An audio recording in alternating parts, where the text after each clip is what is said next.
మాటలు వినడానికి కూడి వచ్చిన మీ అందరిని బట్టి నేను ప్రభువుని స్తుతిస్తున్నాను. దేవుని స్తోత్రం చెప్దాం. మంచిదండి. నా సాక్ష్యాన్ని నేను ప్రారంభిస్తాను. సాక్ష్యాన్ని ప్రారంభించే ముందు ఒక 3 అనౌన్స్మెంట్లు చేస్తాను. చాలా జాగ్రత్తగా మీరు ఈ 3 మాటలు వినాలి. ఫస్ట్ అనౌన్స్మెంట్ ఏమిటంటే, మీ దగ్గర ఎవరి దగ్గరైనా సెల్ ఫోన్ ఉంటే దయచేసి సెల్ ఫోన్ స్విచ్ ఆఫ్ చేయండి. లేదు మాకు ఇంపార్టెంట్ కాల్స్ వస్తాయండి అనుకుంటే మాత్రం సెల్ ఫోన్ సైలెంట్లో పెట్టుకోండి. ఇది నా రిక్వెస్ట్. రెండవ అనౌన్స్మెంట్ ఏమిటంటే, నా సాక్ష్యం ప్రారంభించిన తర్వాత కాస్త ఆసక్తిగా అనిపిస్తుంది. చాలామంది సెల్ ఫోన్లు పట్టుకుని రికార్డ్ చేసుకుని తప్పేం కాదు, కానీ మీ కాన్సన్ట్రేషన్ అంతా సెల్ మీద ఉండిపోతుంది.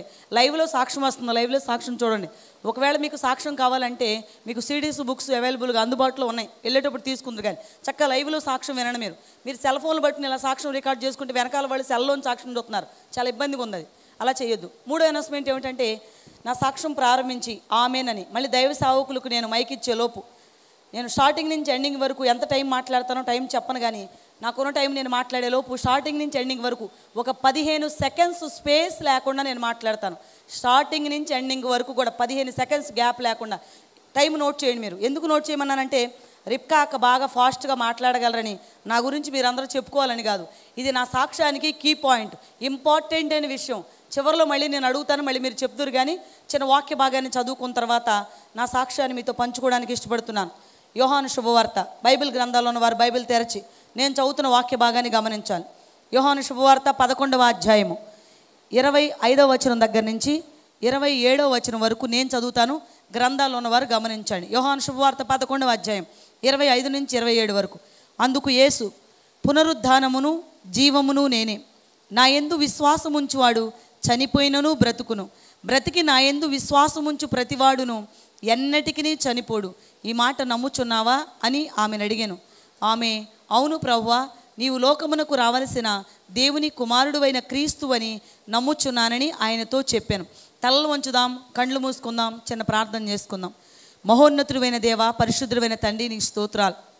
నీ యందు విశ్వాసం ఉంచువారు చనిపోయినను బ్రతుకుతారని, బ్రతికి నీ యందు విశ్వాసం ఉంచువారు ఎన్నటికీ చనిపోరని నీ వాగ్దానం ప్రకారం చనిపోయిన నన్ను బ్రతికించిన తండ్రి, నీ స్తోత్రాలు. నీవు అద్భుతమైన కార్యములు చేయగల గొప్ప దేవుడువని, నీవు ఆశ్చర్యమైన కార్యములు చేయగల గొప్ప దేవుడువని, నీవు మాత్రమే మృతులను సహితము సజీవులుగా చేయగల గొప్ప దేవుడువని ఈ మధ్యాహ్న కాల సమయంలో రుజువు చేయండి ప్రభువా.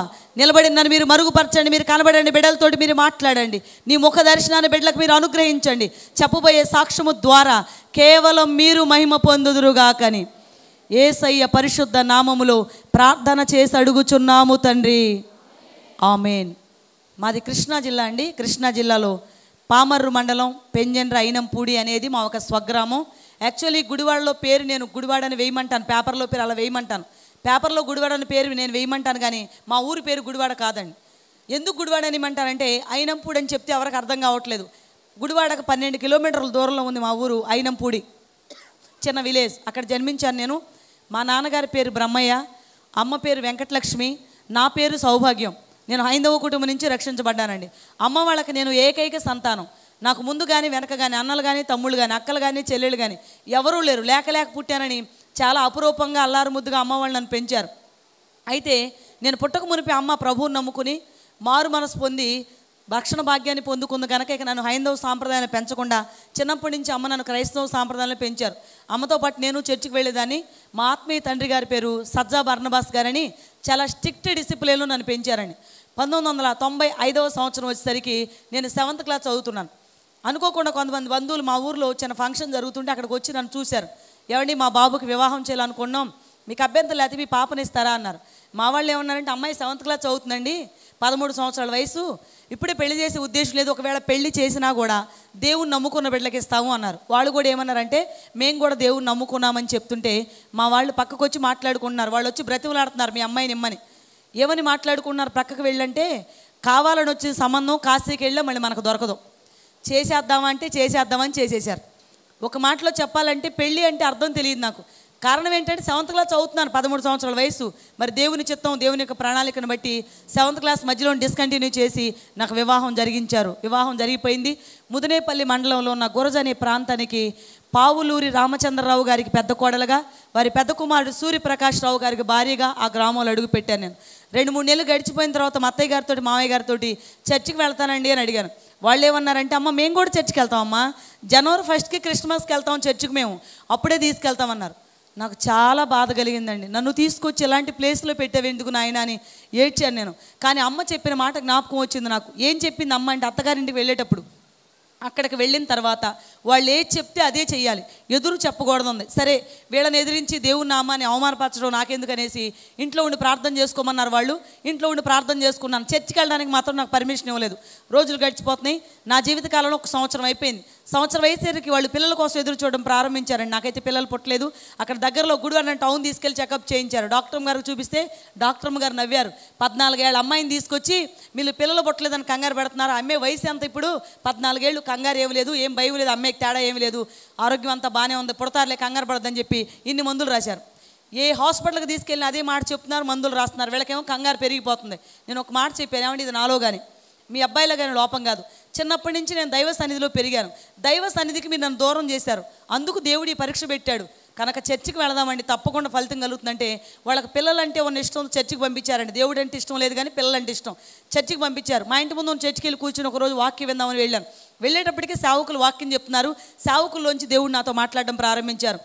ఏంటనుకున్నారు వాక్యం? ఈరోజు చర్చికి ఎందుకు వచ్చావు నువ్వు? ఏం కావాలని వచ్చి ఇక్కడ కూర్చున్నావు? ఇంతవరకు నీకు మారు మనసు ఉందా? రక్షణ అంటే ఏంటో తెలుసా? అసలు ఈరోజు నువ్వు చస్తే ఎక్కడికి వెళ్తావు?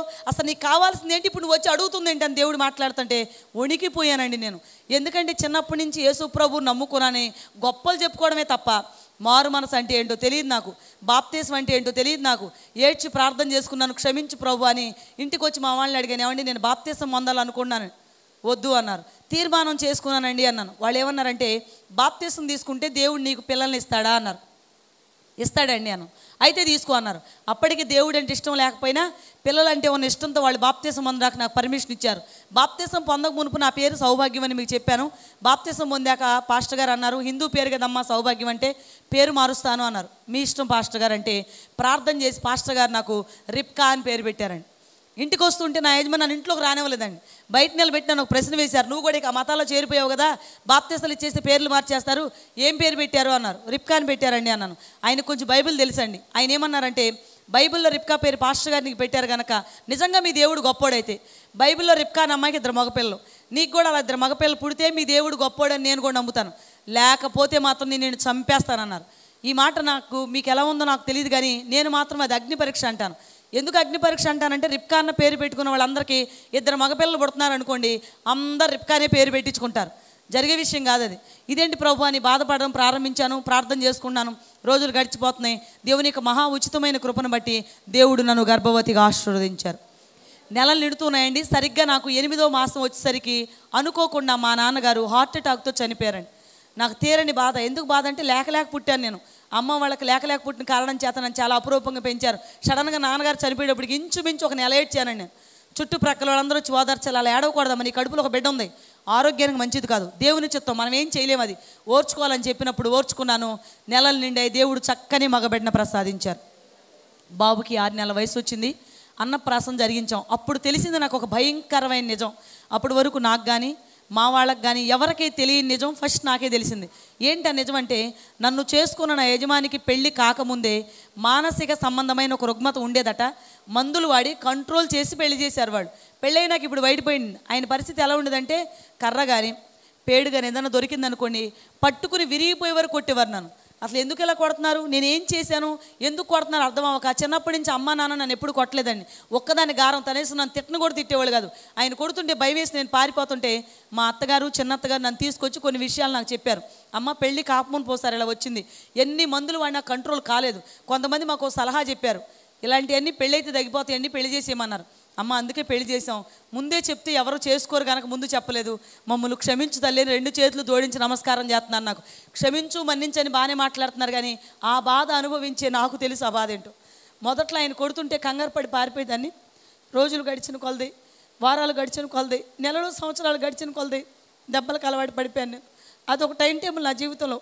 ఈ విషయం కనుక మా అమ్మకు తెలిసిందనుకోండి, 5 నిమిషాలు కూడా అత్తగారింట్లో నన్ను ఉంచదు. ఎందుకు వచ్చిన బాధలని నన్ను తీసుకెళ్ళిపోద్దేమోనని భయం వేసి రహస్యంగా నా జీవితాన్ని నేను గడుపుతున్నాను. మీకు ముందే చెప్పానండి, నాకు పుట్టింట్లో అన్ని సౌకర్యాలు ఉన్నాయి కానీ అత్తగారింటి దగ్గర ఏం లేవండి. కనీసం మా అత్తగారింట్లో గ్యాస్ స్టవ్ కూడా లేదు. పుల్లలు పొయ్యి మీద వంట చేయాలి. ఒకరోజు బయట కూర్చుని వంట చేసుకుంటున్నాను నేను, పక్కనే పేళ్ళు పెట్టాను. ఈలోపు ఆయన వచ్చారు, ఒక పేడు తీసుకొని నన్ను కొట్టడం ప్రారంభించారు. కొంతేమో చుట్టుపక్కల ఉన్న జనం అందరూ నన్నే చూస్తున్నారు, నవ్వుతారని సిగ్గు. రెండోది ఏంటంటే దెబ్బలంటే నాకు చచ్చే భయం. ఎప్పుడైతే కొడుతున్నారో ఆయన కొడుతుంటే నేను లోపలికి వెళ్ళిపోయాను, ఆయన కూడా లోపలికి వచ్చేసారు. తలుపు గడి పెట్టి తలుపుకి అడ్డంగా నిలబడి ఆ పేడు పెట్టి కొడుతుంటే చాలాసేపు ఓర్చుకున్నానండి. నేను దెబ్బలో ఓర్చుకోలేక నిలబడి నేను అలా వెలికల పడిపోయాను. ఎప్పుడైతే వెలికల పడిపోయానో ఆయన ఏమనుకున్నా నాకు ఇప్పటికి కూడా అర్థం కావట్లేదు. కానీ కొడుతున్న పేడు పక్కన బారేశారు. గబగబా నా దగ్గరకు వచ్చి వెల్లికెలా పడిపోయిన నా కడుపు మీద 2 కాళ్ళేసి నిలబడి తొక్కడం ప్రారంభించారు. కరెక్ట్గా ఆయన పాదాలు నా గర్భసంచి ఉన్న ప్లేస్ మీద పడ్డాయి. నిలబడి తొక్కుతున్నారు, కడుపు మీద నిలబడి తొక్కుతుంటే అరిసి కేకలు పెట్టినా కడుపు మేంచి దిగట్లేదు. అసలు కడుపులో పోట్లు, నాకు కడుపులో పేగులు పగిలిపోతే ఎంత బాధగా ఉంటుందో నాకు అంత బాధగా ఉంది. చాలాసేపు అరిశాను, ఎంతసేపు అరిసినా కడుపు మేంచి మాత్రం ఆయన దిగలేదు, కడుపు అంతా తొక్కేశారు. చివరికి నేను స్పృహ కోల్పోయాను. మళ్ళీ నేను కళ్ళు తెరిచేటప్పటికి నాకు డాక్టర్ గారు కనబడుతున్నారు. హాస్పిటల్కి తీసుకొచ్చిన విషయం కూడా నాకు తెలియదు. కళ్ళు తెరవగానే ఆయన నాతో మాట్లాడుతున్నారు, అమ్మ నీకు పిల్లలు ఉన్నారా అన్నారు. ఉన్నాడండి, ఒక బాబు అండి అన్నాను. నువ్వు చాలా అదృష్టవంతురాలు అమ్మ అన్నారు. నేను ఎందుకు అదృష్టవంతురాలు సార్ అన్నాను. ఇంకా లైఫ్లో నీకు ఎలాగో పిల్లలు పుట్టరు కదా, ఒక బాబు అయినా ఉన్నాడు, సంతోషం అన్నారు. అదేంటి సార్ నాకెందుకు పిల్లలు పుట్టరు అన్నాను. నాకెందుకు పిల్లలు పుట్టరు నన్ను అడిగితే నేనేం చెప్తానమ్మా, లోపల గర్భసంచి అంతా పాడైపోయింది, నీకు పైన కడుపు ఏంటమ్మా అంత నల్లగా ఉంది, ఎంత బరువు పడితే కడుపు అలా నలిగిపోద్ది, మొత్తం కడుపు అంతా నలిగిపోయింది, ఏదో బాగా బరువే పడింది నీ కడుపు మీద, ఏం పడిందో చెప్పు, నేను ట్రీట్మెంట్ చేయాలి కదా అన్నారు. చెప్పడానికి సిగ్గేస్తుంది. మా ఆయన కడుపు మీద నిలబడి తొక్కాడని ఎలా చెప్తాను నేను? ఆ మాట చెప్పడానికి సిగ్గేసి చెప్పు అని అడుగుతుంటే చెప్పకపోతే నన్ను విడిచిపెట్టేటట్టు లేరని, సార్ నా కడుపు మీద తిరగలబడింది సార్ అన్నాను. నువ్వు చెప్పేది అబద్ధం అన్నారు ఆయన. అబద్ధం చెప్తున్నాను విషయం నాకు కూడా తెలుసు, నిజం చెప్పే ధైర్యం అయితే నా దగ్గర లేదు. తలదించుకున్నాను, నేనేం మాట్లాడలేదు. వెళ్తూ డాక్టర్ గారు ఒక మాట అన్నారు, లైఫ్లో మళ్ళీ అమ్మాయికి పిల్లలు పుట్టే ఛాన్స్ లేదు, గర్భసంచి పాడైపోయిందని చెప్పి 4 రోజులు హాస్పిటల్లో ఉంచి తర్వాత ఇంటికి పంపించారు. మాది పల్లెటూరు అని మీకు ముందే చెప్పాను. పల్లెటూరులో కొన్ని సాంప్రదాయాలు ఉంటాయి. ఏంటి ఆ సాంప్రదాయాలు అంటే, ఉదయాన్నే లేచి మంచినీళ్ళు తెచ్చుకుందామని బయటకు వచ్చినా, ఏదైనా పని చేసుకుందామని బయటకు వచ్చినా అందరు నన్ను చూసి ఒక మాట మాట్లాడుకునేవాళ్ళు. ఏంటి ఆ మాట అంటే, అస్సలు పిల్లల బుట్టం తల్లి మొహం అయినా ఉదయాన్నే లేచి చూడొచ్చు, కానీ ఒంటిబిడ్డ తల్లి మొహం మాత్రం చూడకూడదు. ఉదయాన్నే లేచి ఇవిడ మొహం చూసాం, ఏదో దరిద్రం జరుగుద్దని నన్ను చూసి చెప్పుకునేవాళ్ళు. వీళ్ళందరూ అంటే నేను అంతగా బాధపడలేదు, కానీ నన్ను ఈ స్థితికి తీసుకొచ్చిన నా యజమాని కూడా వాళ్ళతో కలిసి అదే మాట మాట్లాడుతున్నారు. ఈరోజు లేవగా నీ మొహమే చూశాను, బయటికి వెళ్తూ నిన్నే చూశాను నేను, ఏం దరిద్రం ఇవాళ, ఏం అరిష్టం జరుగుద్దంటే ఇక నేను తట్టుకోలేకపోయానండి. ఏడవడం ప్రారంభించాను. ఏసయ్యా నేను ఈ మాటలు పడలేకపోతున్నాను, ఎందుకు చేసావు నన్ను ఇలాగా? యాక్చువల్గా ఆ ప్రశ్న ఎవరిని అడగాలి అసలు? నేను నా యజమాని అడగాలి ఆ ప్రశ్న, ఎందుకు చేసావని. ఆయన్ని అడిగే ధైర్యం నా దగ్గర లేక దేవుడిని అడగడం ప్రారంభించాను. ఎందుకు చేసావు? చిన్నప్పటి నుంచి నేను తప్ప నేను ఎవరిని పూజించలేదు, నేను తప్ప నేను ఎవరిని ఆరాధించలేదు. పిల్లలు లేకుండా గొడ్రాల్లాగా చేయలేకపోయావా? గొడ్రాలి మొహం ఉదయాన్ని లేచి చూడొచ్చు అంట, నా మొహం చూడకూడదంట. నేను ఈ మాటలు పడలేదు, నాకు సమాధానం చెప్పాలి. నువ్వు చిన్నప్పటి నుంచి తప్ప ఎవరిని ఆరాధించలేదు, పూజించలేదు, నాకు సమాధానం చెప్పి తీరాలి. ఎందుకు చేసావు నన్ను ఇలాగా? నా గర్భాన్ని ఎందుకు మూసేసావు? నాకు సమాధానం చెప్పాలని ఏడ్చి కన్నీరు కార్చి దొర్లి నేను ప్రార్థన చేయడం ప్రారంభించాను. ఎప్పుడైతే నేను ఏడుస్తూ ప్రశ్నిస్తూ ఏసై పాదాలు పడి ప్రార్థన చేసి అడుగుతున్నానో, ఏసైని నేను ప్రశ్నిస్తూ ఏడుస్తుంటే ఏసై కూడా నాకు ప్రశ్న వేశారండి. పరిశుద్ధ బైబిల్ గ్రంథం ద్వారా సూటిగా దేవుడు నాతో మాట్లాడడం ప్రారంభించారు. యెషయా గ్రంథం 66వ అధ్యాయము 9వ వచనం ద్వారా దేవుడు నాతో స్పష్టంగా మాట్లాడారు. నేను ప్రసవ వేదన కలుగజేసి కనిపింపక మానేదనా అని యెహోవా అడుగుచున్నాడు, పుట్టించువాడనైన నేను గర్భమును మూసేదనా అని నీ దేవుడు అడుగుచున్నాడు. దేవుడు నాకు ప్రశ్న వేశారు, నేనే పుట్టించే దేవుడిని అయితే నేనెందుకు నీ గర్భాన్ని మూస్తాను? ఏసై నువ్వు గర్భాన్ని మూసే దేవుడు కాకపోతే నా గర్భాన్ని తెరవాలి. మనుషులందరూ నన్ను చూసి నవ్వుతున్నారు, కనికరించి నువ్వు ప్రశ్న వేసావు, అయితే నాకు జవాబు కావాలి. నేను గర్భాన్ని మూసే దేవుడిని అన్నావు, నువ్వు ప్రశ్న వేసిన దేవుడు నాకు జవాబు ఇవ్వు. గర్భాన్ని మూసే దేవుడు కాకపోతే మరి నా గర్భాన్ని తెరవాలి. మనుషులందరూ నవ్వుతున్నారు, కనికరించి ప్రభు అని ఏడ్చి ప్రార్థన చేస్తుంటే ఏసయ్య నా ప్రార్థన ఆలకించాడు. మన ఏసయ్య ప్రార్థన ఆలకించు దేవుడు గనక నా ప్రార్థన కూడా ఆలకించారు, నన్ను గర్భవతిగా ఆశీర్వదించారు. ఈ విషయం తెలుసుకుని నేను ఇంట్లో వాళ్ళకి చెప్పాను, ఎవ్వరూ నమ్మలేదు నా మాట. నీకేదో అనుమానం అన్నారు. సరే వీళ్ళు నమ్మకపోయాను. హాస్పిటల్కి వెళ్ళి డాక్టర్ గారు చెప్పారు, మేడం ఒకసారి నన్ను చెకప్ చేయండి మేడం అన్న. ఎందుకు అన్నారు. నేను ప్రెగ్నెంట్ మేడం అన్నాను. ఇంపాసిబుల్, నీకు ప్రెగ్నెంట్ ఏంటి? ఆల్రెడీ నీ గర్భసంచి పాడైపోయింది, మళ్ళీ ప్రెగ్నెంట్ ఏంటి? డౌట్ అమ్మ నీకు అన్నారు. లేదు మేడం, ప్లీజ్ మేడం ఒక్కసారి మేడం నన్ను చెకప్ చేయండి అంటే, ఏదో నా బాధ తట్టుకోలేక రిపోర్ట్కి పంపించింది ఆవిడ. రిపోర్ట్కి పంపిస్తే తిరిగి రిపోర్ట్ ప్రెగ్నెంట్ అని వచ్చింది. అంతకంటే ఆశ్చర్యకరమైన విషయం, సంతోషకరమైన విషయం ఏమిటంటే, నెలలు నిండాయి, దేవుడు మరలా చక్కని మగబిడ్డను ప్రసాదించారు. బాబు పుట్టాడండి. నాకు చిన్న కొడుకు పుట్టినాక కరెక్ట్గా 3 నెలలకి నాకు 18 ఏళ్ళు వచ్చినాయి. ఇంకా నాకు 18 ఏళ్ళు రాలేదు అప్పటికి. బాబు పుట్టేటప్పటికి నాకు ఇంకా 18 ఏళ్ళు రాలేదు. బాబు పుట్టిన 3 నెలలకి నాకు మైనార్టీ తీరింది, 18 ఏళ్ళు వచ్చినాయి. దేవుని స్తోత్రం చెప్దాం. అంటే దేవుడు మైనార్టీ తీరక మునిపే నాకు 2 కొడుకులను ఇచ్చాడు. చాలా సంతోషపడ్డాను నేను.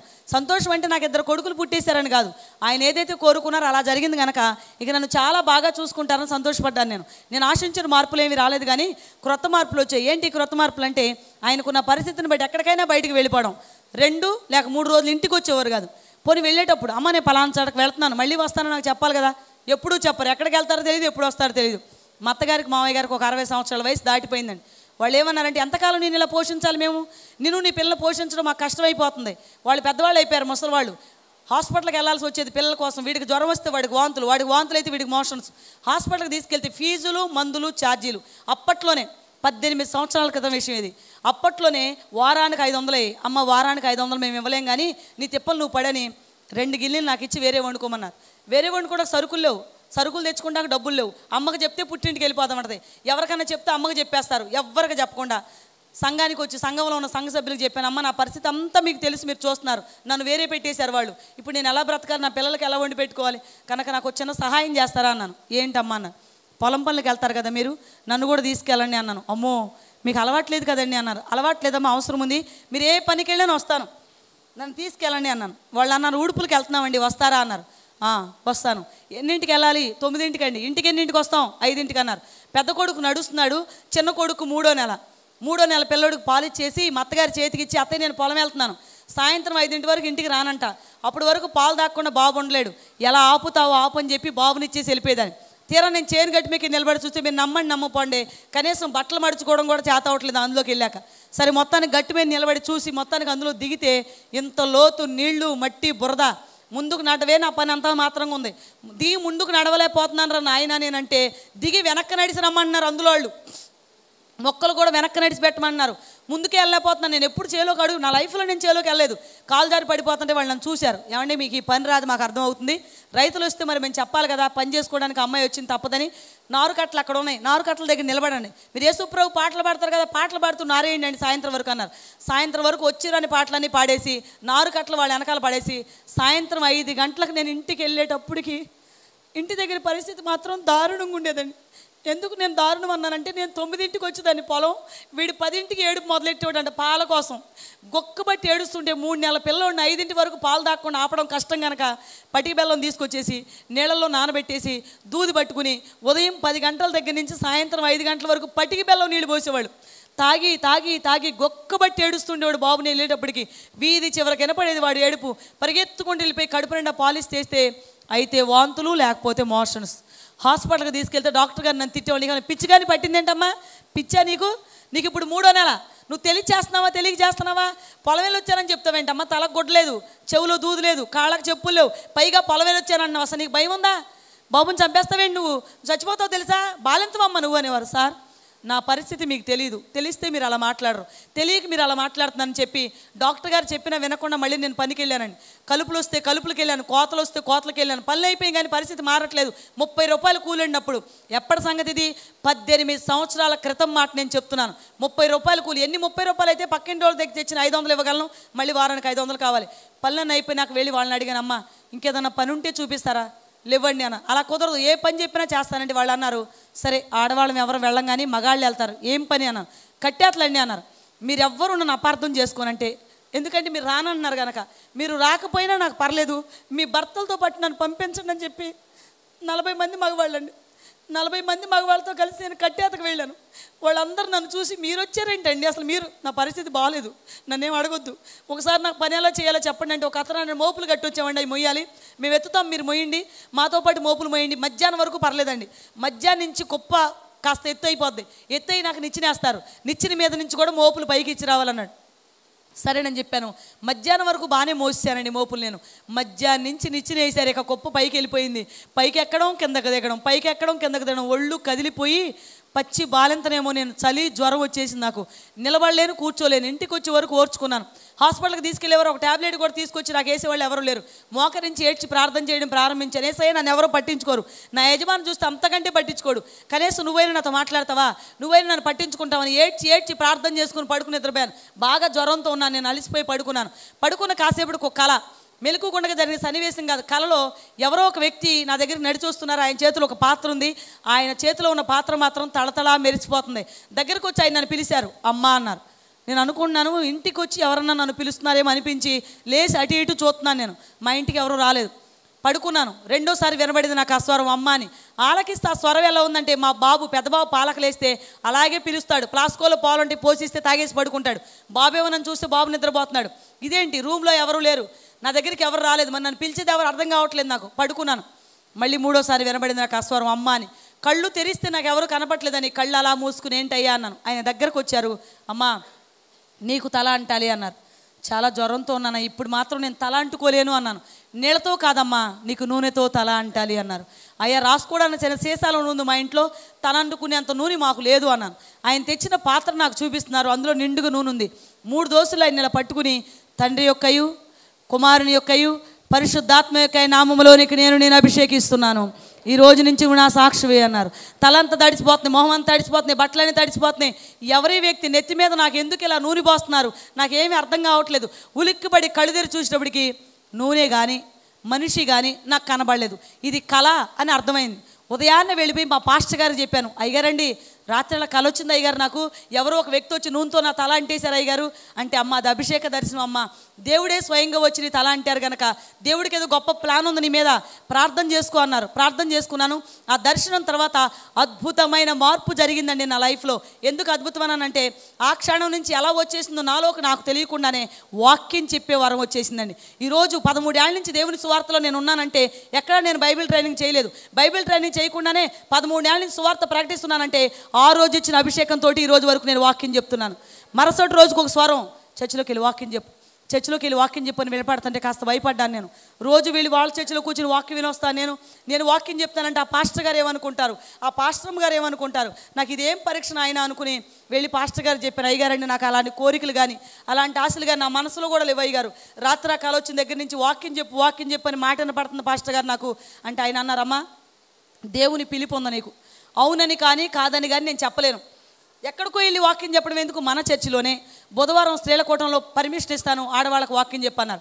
చక్కగా ఆడవాళ్ళకు వాక్యం చెప్తుండే అందరూ చాలా బాగా చెప్తుంది రెప్కా అక్క వాక్యం అన్నప్పుడు, శనివారం నైట్ పురుషులు వస్తారు, వాళ్ళు వచ్చినప్పుడు అక్కతో వాక్యం చెప్పించమంటే శనివారం నైట్ కూడా నాకు పర్మిషన్ ఇచ్చారు అయ్యగారు. మా పాస్టర్ గారు దూర ప్రాంతం మీటింగ్కి వెళ్ళిపోయి ఆదివారం సరైన టైంకి వచ్చేవారు కదండి. అమ్మ నేను రావడం లేట్ అవుతుంది, నేను వచ్చే వరకు ఆరాధన నడిపించు, ఇంకాస్త లేట్ అయిందనుకు నేను రావడం, వాక్యం చెప్పేస్తూ ఉండి నేను వచ్చేస్తానని దైవ సేవకులు సంఘ బాధ్యత నాకు అప్పగించారు. చాలా సంతోషంగా ఉంది. కానీ ఇంట్లో పరిస్థితి ఏంటి తెలుసా, బైబిల్ పాటల బుక్ తీసుకుని చర్చికి బయలుదేరగానే చీడ్చి కొట్టేసేవారు.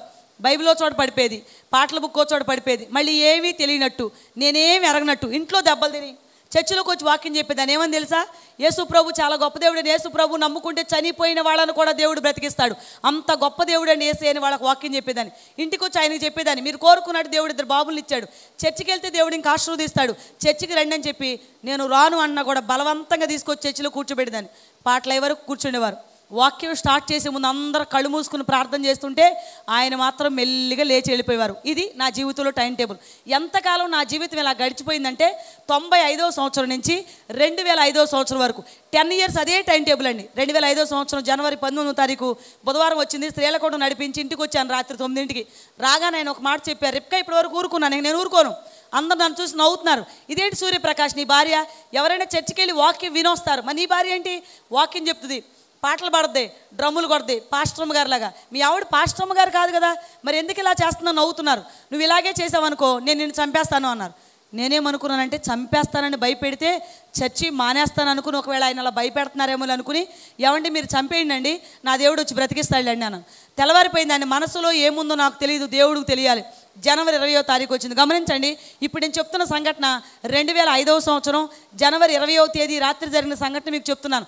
జనవరి నెల అంటే బాగా చలి ఎక్కుకుంటుంది కనుక ఇలా శారీ బ్లౌజ్ కాక ఫుల్ హ్యాండ్ స్వెటరు చలికోటు వేసుకుని పడుకుని నిద్రపోతున్నాను నేను. చిన్నబాబు నా దగ్గర పాలు తాగుతూ పడుకున్నాడు, పెద్దబాబు వాళ్ళ నాన్నగారి దగ్గర పడుకున్నాను. నాకు తెలుసు ఇంచుమించు రాత్రి 10:30, 11 వరకు నేను ప్రార్థన చేసుకుని పడుకుని నిద్రపోయానండి. మెల్లిగా ఆయన లేచారు. ఎప్పుడంటే రాత్రి 1:30కి, అంటే అర్ధరాత్రి 1:30కి లేచారు. నా దగ్గర ఉన్న చిన్నోడు తీసేసి వాళ్ళ అన్నయ్య దగ్గర పడుకోబెట్టారు. ఇంట్లో బెడ్ లైట్ ఉంది, బెడ్ లైట్ కూడా ఆఫ్ చేశారు. బెడ్ లైట్ ఆఫ్ చేయగానే మేము పడుకున్న రూమ్ అంతా ఎలా మారిందంటే, కన్ను పొడుచుకున్నా కనపడనంత చీకటి అంటారు కదా, అంత చీకటికి ఉంది మా రూమ్ అంతా. ఆయన ఇంట్లో మూలన గొడ్డలుంటే గొడ్డలు తీసుకుని నా దగ్గరికి వస్తున్నారు.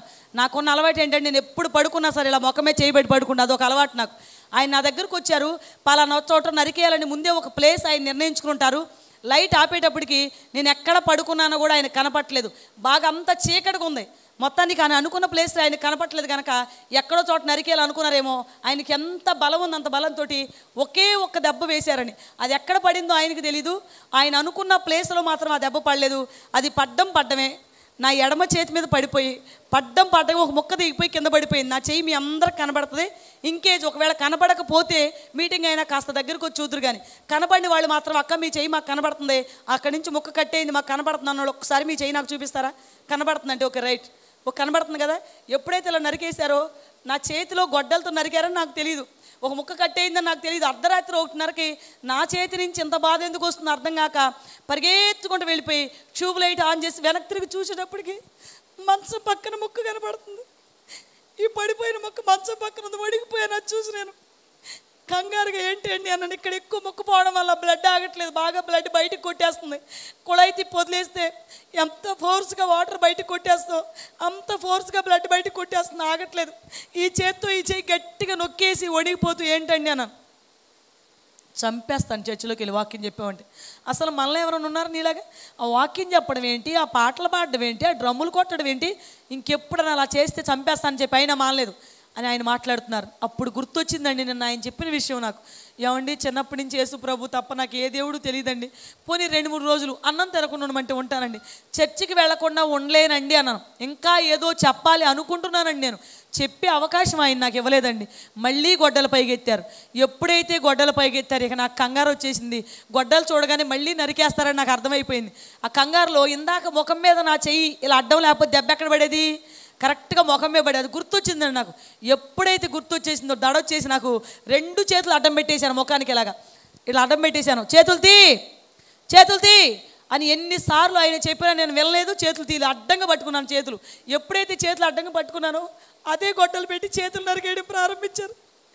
చేతులు నరుగుతుంటే ఆ స్పీడ్కి ఆ ఫోర్స్కి నేనే ఊగిపోతున్నాను, మనిషినే ఊగిపోతున్నాను. గొడ్డలతో నరుగుతుంటే చేతులు ఎక్కడ ఆపను నేను. అయినా కూడా ఎంతసేపు చేతులు ఆపానంటే నేను కదిలిపోతున్నాను. అయినా కూడా 2 చేతులు పూర్తిగా నరికేసే వరకు చేతులు ఆపానండి నేను. నా చేతులు మరొకసారి మీరు చూడండి, ఒకసారి నా చేతులు కనబడతాయి. ఇలా 2 చేతులు మీకు కనబడుతున్నాయి. అక్క మీ చేతులు మాకు కనబడుతున్నాయి, నరికేసి ఉన్నాయి చేతులు అన్నాడు. మరొకసారి చేయి చూపిస్తారా నాకు? కనబడుతుంటే ఓకే కనబడుతున్నాయి కదా. ఎప్పుడైతే ఇలా జరిగింది ఇంకా 2 చేతులు కిందకు వదిలేసి చెట్టు విరిగి ఎలా పడిపోతుందో అలా నేను బోర్లాగా పడిపోయాను. ఎప్పుడైతే నేను బోర్లాగా పడిపోయానో ఆయనకి ఎంత బలం ఉంది అంత బలంతో ఒకే ఒక్క దెబ్బ వేశారండి. అది వేడివే వెన్నుపోసుగా అడ్డంగా దిగిపోయింది గొడ్డలి. నిజంగా మన దేవుడు గొప్పవాడు కనుక నన్ను బ్రతికించాడు, కానీ లేకపోతే వెన్నుపోసు 2 ముక్కలైపోవాల్సింది. ఆ బాధను భరించలేక మళ్ళీ అరుస్తూనే వెలికిలా తిరిగిపోయాను. ఎప్పుడైతే వెలికిలా తిరిగానో ఛాతీ దగ్గర నుంచి మోకాళ్ళ వరకు ఎక్కడ అవకాశం ఉంటే అక్కడ అదే గొడ్డలు పెట్టి నరిగేస్తున్నారు. ఇటు నరుగుతుంటే అటు తిరుగుతున్నాను, అటు నరుగుతుంటే ఇటు తిరుగుతున్నాను. అనుకోకుండా ఒక గొడ్డల దెబ్బ వచ్చి కరెక్ట్గా నా ఎడమ వైపున ఉన్న మోకాల్లో దిగిపోయిందండి గొడ్డలి. ఎప్పుడైతే గొడ్డలి మోకాల్లో దిగింది ఇంకా భరించలేక అరుస్తూనే కుడివైపుకి తిరిగిపోయిన వెంటనే ఇంకొక బలమైన దెబ్బ పడింది. అది పడ్డం ఈ కుడివైపు ఉన్న డొక్కలో నుంచి లోపల ఉన్న ఊపిరితిత్తు వరకు వెళ్ళిపోయింది. ఎలా వెళ్ళిందో కానీ తిరిగి లాగుతుంటే గొడ్డలు రావట్లేదు, బట్టలు పట్టేసినాయి. స్పీడ్గా లాగేటప్పటికి ఆయన బట్టలు మొత్తం తడిసిపోయి గొడ్డలి పట్టుకోవడానికి వీల్లేక జారిపోతుంటే క్రింద పారేసి నిలబడి ఇప్పుడు నా వైపు చూస్తున్నారు. ఇప్పుడు నా పరిస్థితి ఎలా ఉందంటే మనం కోడిని గనక మెడగోసి ప్రక్కన వదిలేస్తే ఎలా తన్నుకుంటుందో అంతకంటే భయంకరంగా నేను తన్నుకోవడం ప్రారంభించాను. ముఖ్యంగా నాకు కళ్ళు కనపట్టలేదు, కళ్ళ నిండా రక్తం పడిపోయింది. ఏం జరుగుతుందో నాకు తెలీదు. ఇల్లంతా అలా కొట్టుకుంటూనే ఉన్నాను. ఇంకా త్వరగా నా ప్రాణం పోవాలని బహుశా ఆయన కోరికేమో నాకు తెలీదు. మా తలుపు రెక్క అటు ఇటు ఇలా ఊగుతుంటే అలా ఊగకుండా ఉండాలని నేను ఒక ఇటుకరాయి తీసుకెళ్ళి తలుపు రెక్కకు అడ్డం పెట్టాను చాలా రోజుల క్రిందట. ఆ ఇటుకరాయి ఎప్పుడు అక్కడే ఉంటుంది. ఆయన వెళ్ళి తలుపు దగ్గర ఇటుకరాయి తీసుకుని నా దగ్గరకు వచ్చారు. నా దగ్గరకు వచ్చి నా దగ్గర కూర్చుని ఆ ఇటుకరాయి పెట్టి నా గుండెల మీద కొట్టడం ప్రారంభించారు. ఎప్పుడైతే ఇటుకరాయి పెట్టి గుండెల మీద గుద్దుతున్నారో పైన చర్మం మొత్తం పగిలిపోయి రక్తం కారిపోతుంది. 10 దెబ్బల వరకు భయంకరమైన బాధ, తట్టుకోలేనంత బాధ. విపరీతంగా వచ్చేసి చర్మం అంతా పగిలిపోతుంది, రక్తం కారిపోతుంది. 10 దెబ్బల వరకు తట్టుకోలేనంత బాధ వచ్చింది. ఆ తర్వాత నాకు ఇంకా రాయి కనబడుతుంది, కానీ ఈసారి నాకు నొప్పి అనిపించట్లేదు కొంచెం కూడా. అస్సలు నాకు నొప్పి తెలియట్లేదు, రాయి కదిలినట్టుగా ఉంది. అప్పటికే నా బాడీ పూర్తిగా స్వాధీనం కోల్పోయింది. రాయి కింద పారేసి ఇప్పుడు నిలబడి ఆయన నా వైపు చూస్తున్నారు. నాకేం అర్థం కావట్లేదు. నేను నేల మీద ఉన్నానా, గాలిలో ఉన్నానా నాకేం తెలియట్లేదు. బాడీ అంతా ఇలా తేలిపోయినట్టు ఉంది, నాకు తేలిగ్గా ఉంది నా బాడీ. నాకు చనిపోయే ముందు ఫీలింగ్స్ అలా ఉంటాయేమో నాకు తెలీదు. అయిపోయింది ఇక నా పని, ఏమీ అర్థం కావట్లేదు. కానీ ఒక్కటి మాత్రం నాకు స్పష్టంగా అర్థమైపోతుంది, నేను చనిపోతాను, నా ప్రాణం పోద్దిక, అయిపోయింది నా పని అని నాకు అర్థమైపోయింది. అర్థమైపోగానే నాకు ఒక కోరిక కలిగిందండి. ఎలాగో చనిపోతాను కనుక చనిపోయే ముందు చిన్న ప్రార్థన చేసుకోవాలని కోరిక కలిగింది నాకు. నోరు తెరిచాను ప్రార్థన చేద్దామని. నేను ఎంత ప్రయత్నం చేసినా ప్రార్థన చేయడానికి నాకు శక్తి సరిపోలేదు. పోనీ ప్రార్థన చేయలేకపోయినా యేసయ్య అని ఒక్క మాట అన్నా అందామని నోరు తెరిచానండి, యేసయ్య అందామని. ఎంత ప్రయత్నం చేసినా కూడా యేసయ్య అనే పదం కూడా నా నోటి నుంచి రాలేదు. అసలు నాకు ఊపిరి తీసుకోవడమే కష్టంగా ఉంది. ప్రార్థన ఏం చేస్తాను, యేసయ్య ఏమంటాను. నేను ప్రార్థన చేయలేదు, యేసయ్య అనలేదు, మనసులో దేవుని తలుచుకుని కళ్ళు మూసేసుకున్నాను. ఎప్పుడైతే కళ్ళు మూసుకున్నాను ఇక ఆయన బయటకు వెళ్ళిపోయారు. చుట్టుపక్కల జనం అందరూ అనుకుంటున్నాను నేను అరుస్తుంటే అప్పటి వరకు రోజు కొడతాడు కదా అలా కొడుతున్నాడు అనుకుని ఒక అతను మా ఇంటి ముందు అతను గవ్వ వచ్చేసి, ఏంట్రా అర్ధరాత్రి గడి గోలేంటి, ఎందుకు రోజు ఆ అమ్మాయిని అలా కొట్టేస్తావు నువ్వు, ఏమైందిరా నీకు ఈ మోత ఏంట్రా అనేసి గబగబ వచ్చి మా రూమ్లోకి తొంగి చూశాడని. ఎప్పుడైతే అతను తొంగి చూశాడో పెద్ద కేక పెట్టాడు, రే ఇప్పుడు వరకు ఈ అమ్మాయి నీడు కొట్టింది కర్రతో కాదురా, ఏకంగా గొడ్డలతో నరికేశాడు రా అనేటప్పటికి 10 నిమిషాలు న్యూస్ పాకిపోయింది. పల్లెటూరు కావడం వల్ల నరికేశాడని ఊరి జనం అందరూ చెప్పుకుని మా ఇంటి దగ్గరకు వచ్చేసారు. అందరూ వచ్చేసారు. రావడం, గుమ్మలోంచి లోపలికి చూడడం, గుమ్మలోంచి లోపలికి చూస్తున్నారు తప్ప అడుగు కూడా పెట్టట్లేదండి ఎవరు. కారణం ఏంటంటే లోపలికి వస్తే వేలి ముద్రలు పడతాయి, లోపలికి వస్తే అడుగులు పడతాయి. ఈ అమ్మాయి చనిపోయింది, వాళ్ళు వస్తే కేసు పెడతారు, అందరిని అరెస్ట్ చేసి పడేస్తారు. మనకెందుకు వచ్చిన గొడవ, వేలి ముద్రలు పడకూడదని చెప్పి వాళ్ళు భయపడిపోయి ఊరి జనం అందరూ వచ్చారు తప్ప నా రూమ్లోకి మాత్రం రాలేదు. ఎంతసేపు చూసారో తెలుసా నన్ను అలాగా, రాత్రి 1:30కి నరికేస్తే తెల్లవారుజామున 5 వరకు చూశారండి. 5 వరకు చూడటమే తప్ప హాస్పిటల్కి తీసుకెళ్ళలేదు నన్ను. తెల్లవారుజామున 5 గంటల తర్వాత మా అత్తగారు వచ్చారు నా దగ్గరికి. ఆవిడ కూడా బహుశా నేను చనిపోయానని ఏడుస్తున్నారు, గట్టిగా ఏడుస్తున్నారు, చెంపల మీద కొడుతున్నారు. అమ్మాయి అమ్మాయి నన్ను పిలుస్తున్నారు. నాకు అనిపించింది మా అత్తగారు వచ్చారు, మాట్లాడదామంటే నాకు మాటలు రావట్లేదు. పోనీ కాళ్ళు చేతులు అటు ఇటు ఇలా కదుపుదామంటే నాకు మొత్తం తెగిపోయి ఉన్నాయి, కాళ్ళు చేతులు కదలట్లేదు. ఈవిడికి నేను బ్రతుకున్నాన విషయం ఎలా చెప్పాలని శక్తి అంతా కూడ తీసుకుని మూలుగుతుంటే ఆవిడ వింది, అదిగో ఆమె మూలుగుతుంది, ప్రాణం ఉన్నట్టుంది, హాస్పిటల్లో జాయిన్ చేద్దామనేటప్పటికి ప్రాణం ఉందని నాకు బయట వాళ్ళకి ధైర్యం వచ్చింది. 2-3 దుప్పట్లు తెచ్చేశారు, చుట్టేసి ఒక ఆటో మాట్లాడుకోవచ్చు, ఆటోలో పడుకోబెట్టి ఎక్కడికి తీసుకెళ్దామన్నారు. విజయవాడ వెళ్ళిపోదామండి అన్నారు. విజయవాడ మాకు 70 కిలోమీటర్లు. విజయవాడ వెళ్ళేలోపు అమ్మాయి చచ్చిపోద్దన్నారు. గుడివాడలో జాయిన్ చేద్దామన్నారు. గుడివాడ మాకు 12 కిలోమీటర్లు. గుడివాడ వెళ్ళేలోపు ఆటో కుదుపుకి ఆమె ప్రాణం మధ్యలోనే పోద్ది, వద్దు రాత్రి ఎప్పుడో నరికేసాడు, తెల్లారిపోయింది వద్దన్నారు. మరి ఏం చేద్దామన్నారు. పక్కనే హాస్పిటల్ ఉంది, జాయిన్ చేసేద్దామనేసి మా ఊరికి 1 కిలోమీటర్ దూరంలో ఉన్న హాస్పిటల్లో నన్ను జాయిన్ చేశారండి. నన్ను హాస్పిటల్లో జాయిన్ చేసిన ఊరి పేరు ముదినేపల్లిలో ఆర్టీసీ బస్టాండ్కి ఆపోజిట్లోనే ఉంటుంది హాస్పిటల్. పేరు బాలాజీ నర్సింగ్ హోమ్. డాక్టర్ గారి పేరు వెంకట్రావు గారు, ప్రైవేట్ హాస్పిటల్ అది. ఆయన మిలిటరీ డాక్టర్ గారు అంటారు, మిలిటరీలో చేసి అక్కడికి వచ్చారు ఆయన. ఇప్పటికి ఆ హాస్పిటల్ అక్కడ ఉంది, ఇప్పటికి ఆ డాక్టర్ గారు అక్కడ వర్క్ చేస్తున్నారు. తెల్లవారుజామున తీసుకెళ్ళి నన్ను అక్కడ జాయిన్ చేశారు. డాక్టర్ గారు వచ్చారు, నన్ను చూసి ఒకే ఒక్క మాట మాట్లాడారు, దుప్పట్లన్నీ తీసేసి, ఎంతమంది కలిసి ఈ అమ్మాయిని నరికేశారు అన్నారు. ఎంతమందో కాదండి, ఆ అమ్మాయి భర్త అండి అన్నారు. మేము ఇలాంటి కేసులు జాయిన్ చేసుకోము, మాది ప్రైవేట్ హాస్పిటల్. మీరు ఏం చేస్తారంటే గుడివాడ లేక విజయవాడ తీసుకెళ్ళిపోండి, గవర్నమెంట్ హాస్పిటల్లో జాయిన్ చేయండి. ఇంకెందుకంటే ఆ అమ్మాయి చనిపోద్ది కాసేపటికి, మొత్తం నరికేసి ఉంది ఒళ్ళంతా, మెడికోలీగల కేసులు అవుతాయి, చాలా జాగ్రత్త అని చెప్పి ఆయన వెళ్ళిపోతున్నారు. మా వాళ్ళందరూ వెళ్ళి కాళ్ళు పట్టుకున్నారు, సార్ ఈ అమ్మాయి చనిపోద్దని మాకు తెలుసు సార్, గవర్నమెంట్ హాస్పిటల్లో కనుక చనిపోతే వాళ్ళందరూ వచ్చి పెద్ద గొడవ పెడతారు సార్, ప్లీజ్ సార్ మీరు జాయిన్ చేసుకోండి, మేము మిమ్మల్ని ఏమనం సార్, ఏం జరిగినా ఏమనం అంటే ఈ మాటతో నోటితో చెప్పడం కాదు, నోటితో చెప్పొద్దు, కాగితం మీద రాస్తాను సంతకం పెట్టమన్నారు. మొత్తానికి సంతకం పెట్టారు. మొత్తానికి సంతకం పెట్టించుకున్నాక అప్పుడు ఆపరేషన్ థియేటర్లోకి నన్ను తీసుకెళ్లారండి. డాక్టర్ గారు అక్కడే ఉండి మత్తు డాక్టర్ గారికి ఫోన్ చేశారు. కాసేపటి తర్వాత మత్తు డాక్టర్ గారు వచ్చారండి నా దగ్గరికి. ఆయన వస్తూనే నాతో మాట్లాడుతున్నారు, అమ్మ ఏం కంగారు పడకు, నువ్వు కాస్త ధైర్యంగా ఉండు, నీకు ఒక ఇంజెక్షన్ చేస్తున్నాను ఇప్పుడు నేను అన్నారు. ఇదేంటి ఈయన ఇలా మాట్లాడతారు, కంగారు పడొద్దు అంటారు, ధైర్యంగా ఉండమంటారు, ఇంజెక్షన్ చేస్తున్నా అంటారు. ఇంజెక్షన్కి అసలు ధైర్యం ఎందుకు అనుకుంటున్నాను నేను మనసులో. అందరికి అర్థమవుదండి ఇంజెక్షన్ అంటే ఏంటో. పెద్ద ఆపరేషన్ చేయించుకున్న ఆడవాళ్ళు ఎవరైనా ఇక్కడ ఉంటే వాళ్ళకి మాత్రమే అర్థమవుతుంది మత్తి ఇంజెక్షన్ అంటే ఏంటో. తల తీసుకొచ్చి కాళ్ళ దగ్గర నొక్కి పట్టేసి మనిషిని చాప చుట్టేసినట్టు చుట్టేసి వెన్నుకు ఒక ఇంజెక్షన్ చేస్తే టాప్ టు బాటమ్ మత్తు వస్తుంది అనమాట. ఇప్పుడు ఆ ఇంజెక్షన్ నాకు చెయ్యాలి. ముఖ్యంగా డాక్టర్స్కి తెలియదు నా వెన్ను వెనకాల గొడ్డలతో నరికేసి ఉంది, నేను బాగానే ఉన్నాను అనుకున్నారు వాళ్ళు. ఇంజెక్షన్ రెడీ అయిపోయింది, ఓకే ఇంజెక్షన్ రెడీ అయింది, నా అమ్మాయిని ఫోల్డ్ చేయండి అన్నారు. ఎప్పుడైతే ఫోల్డ్ చేయమన్నారో కాళ్ళ దగ్గర ఉన్న స్టాఫ్ అందరూ తల దగ్గరికి వచ్చారు. ఇలా పడుకుని ఉంటే 2 చేతులు పట్టుకున్నారు. ఇలా పడుకుని లేపి తిప్పుతుంటే చెట్టు విరిగినట్టు వచ్చింది సౌండ్. తల తీసుకొచ్చి వచ్చి కాళ్ళ దగ్గర నొక్కేశారు. ఎప్పుడైతే కాళ్ళ దగ్గర నొక్కారో వెన్నులో నుంచి ఆగకుండా పోతుంది బ్లడ్.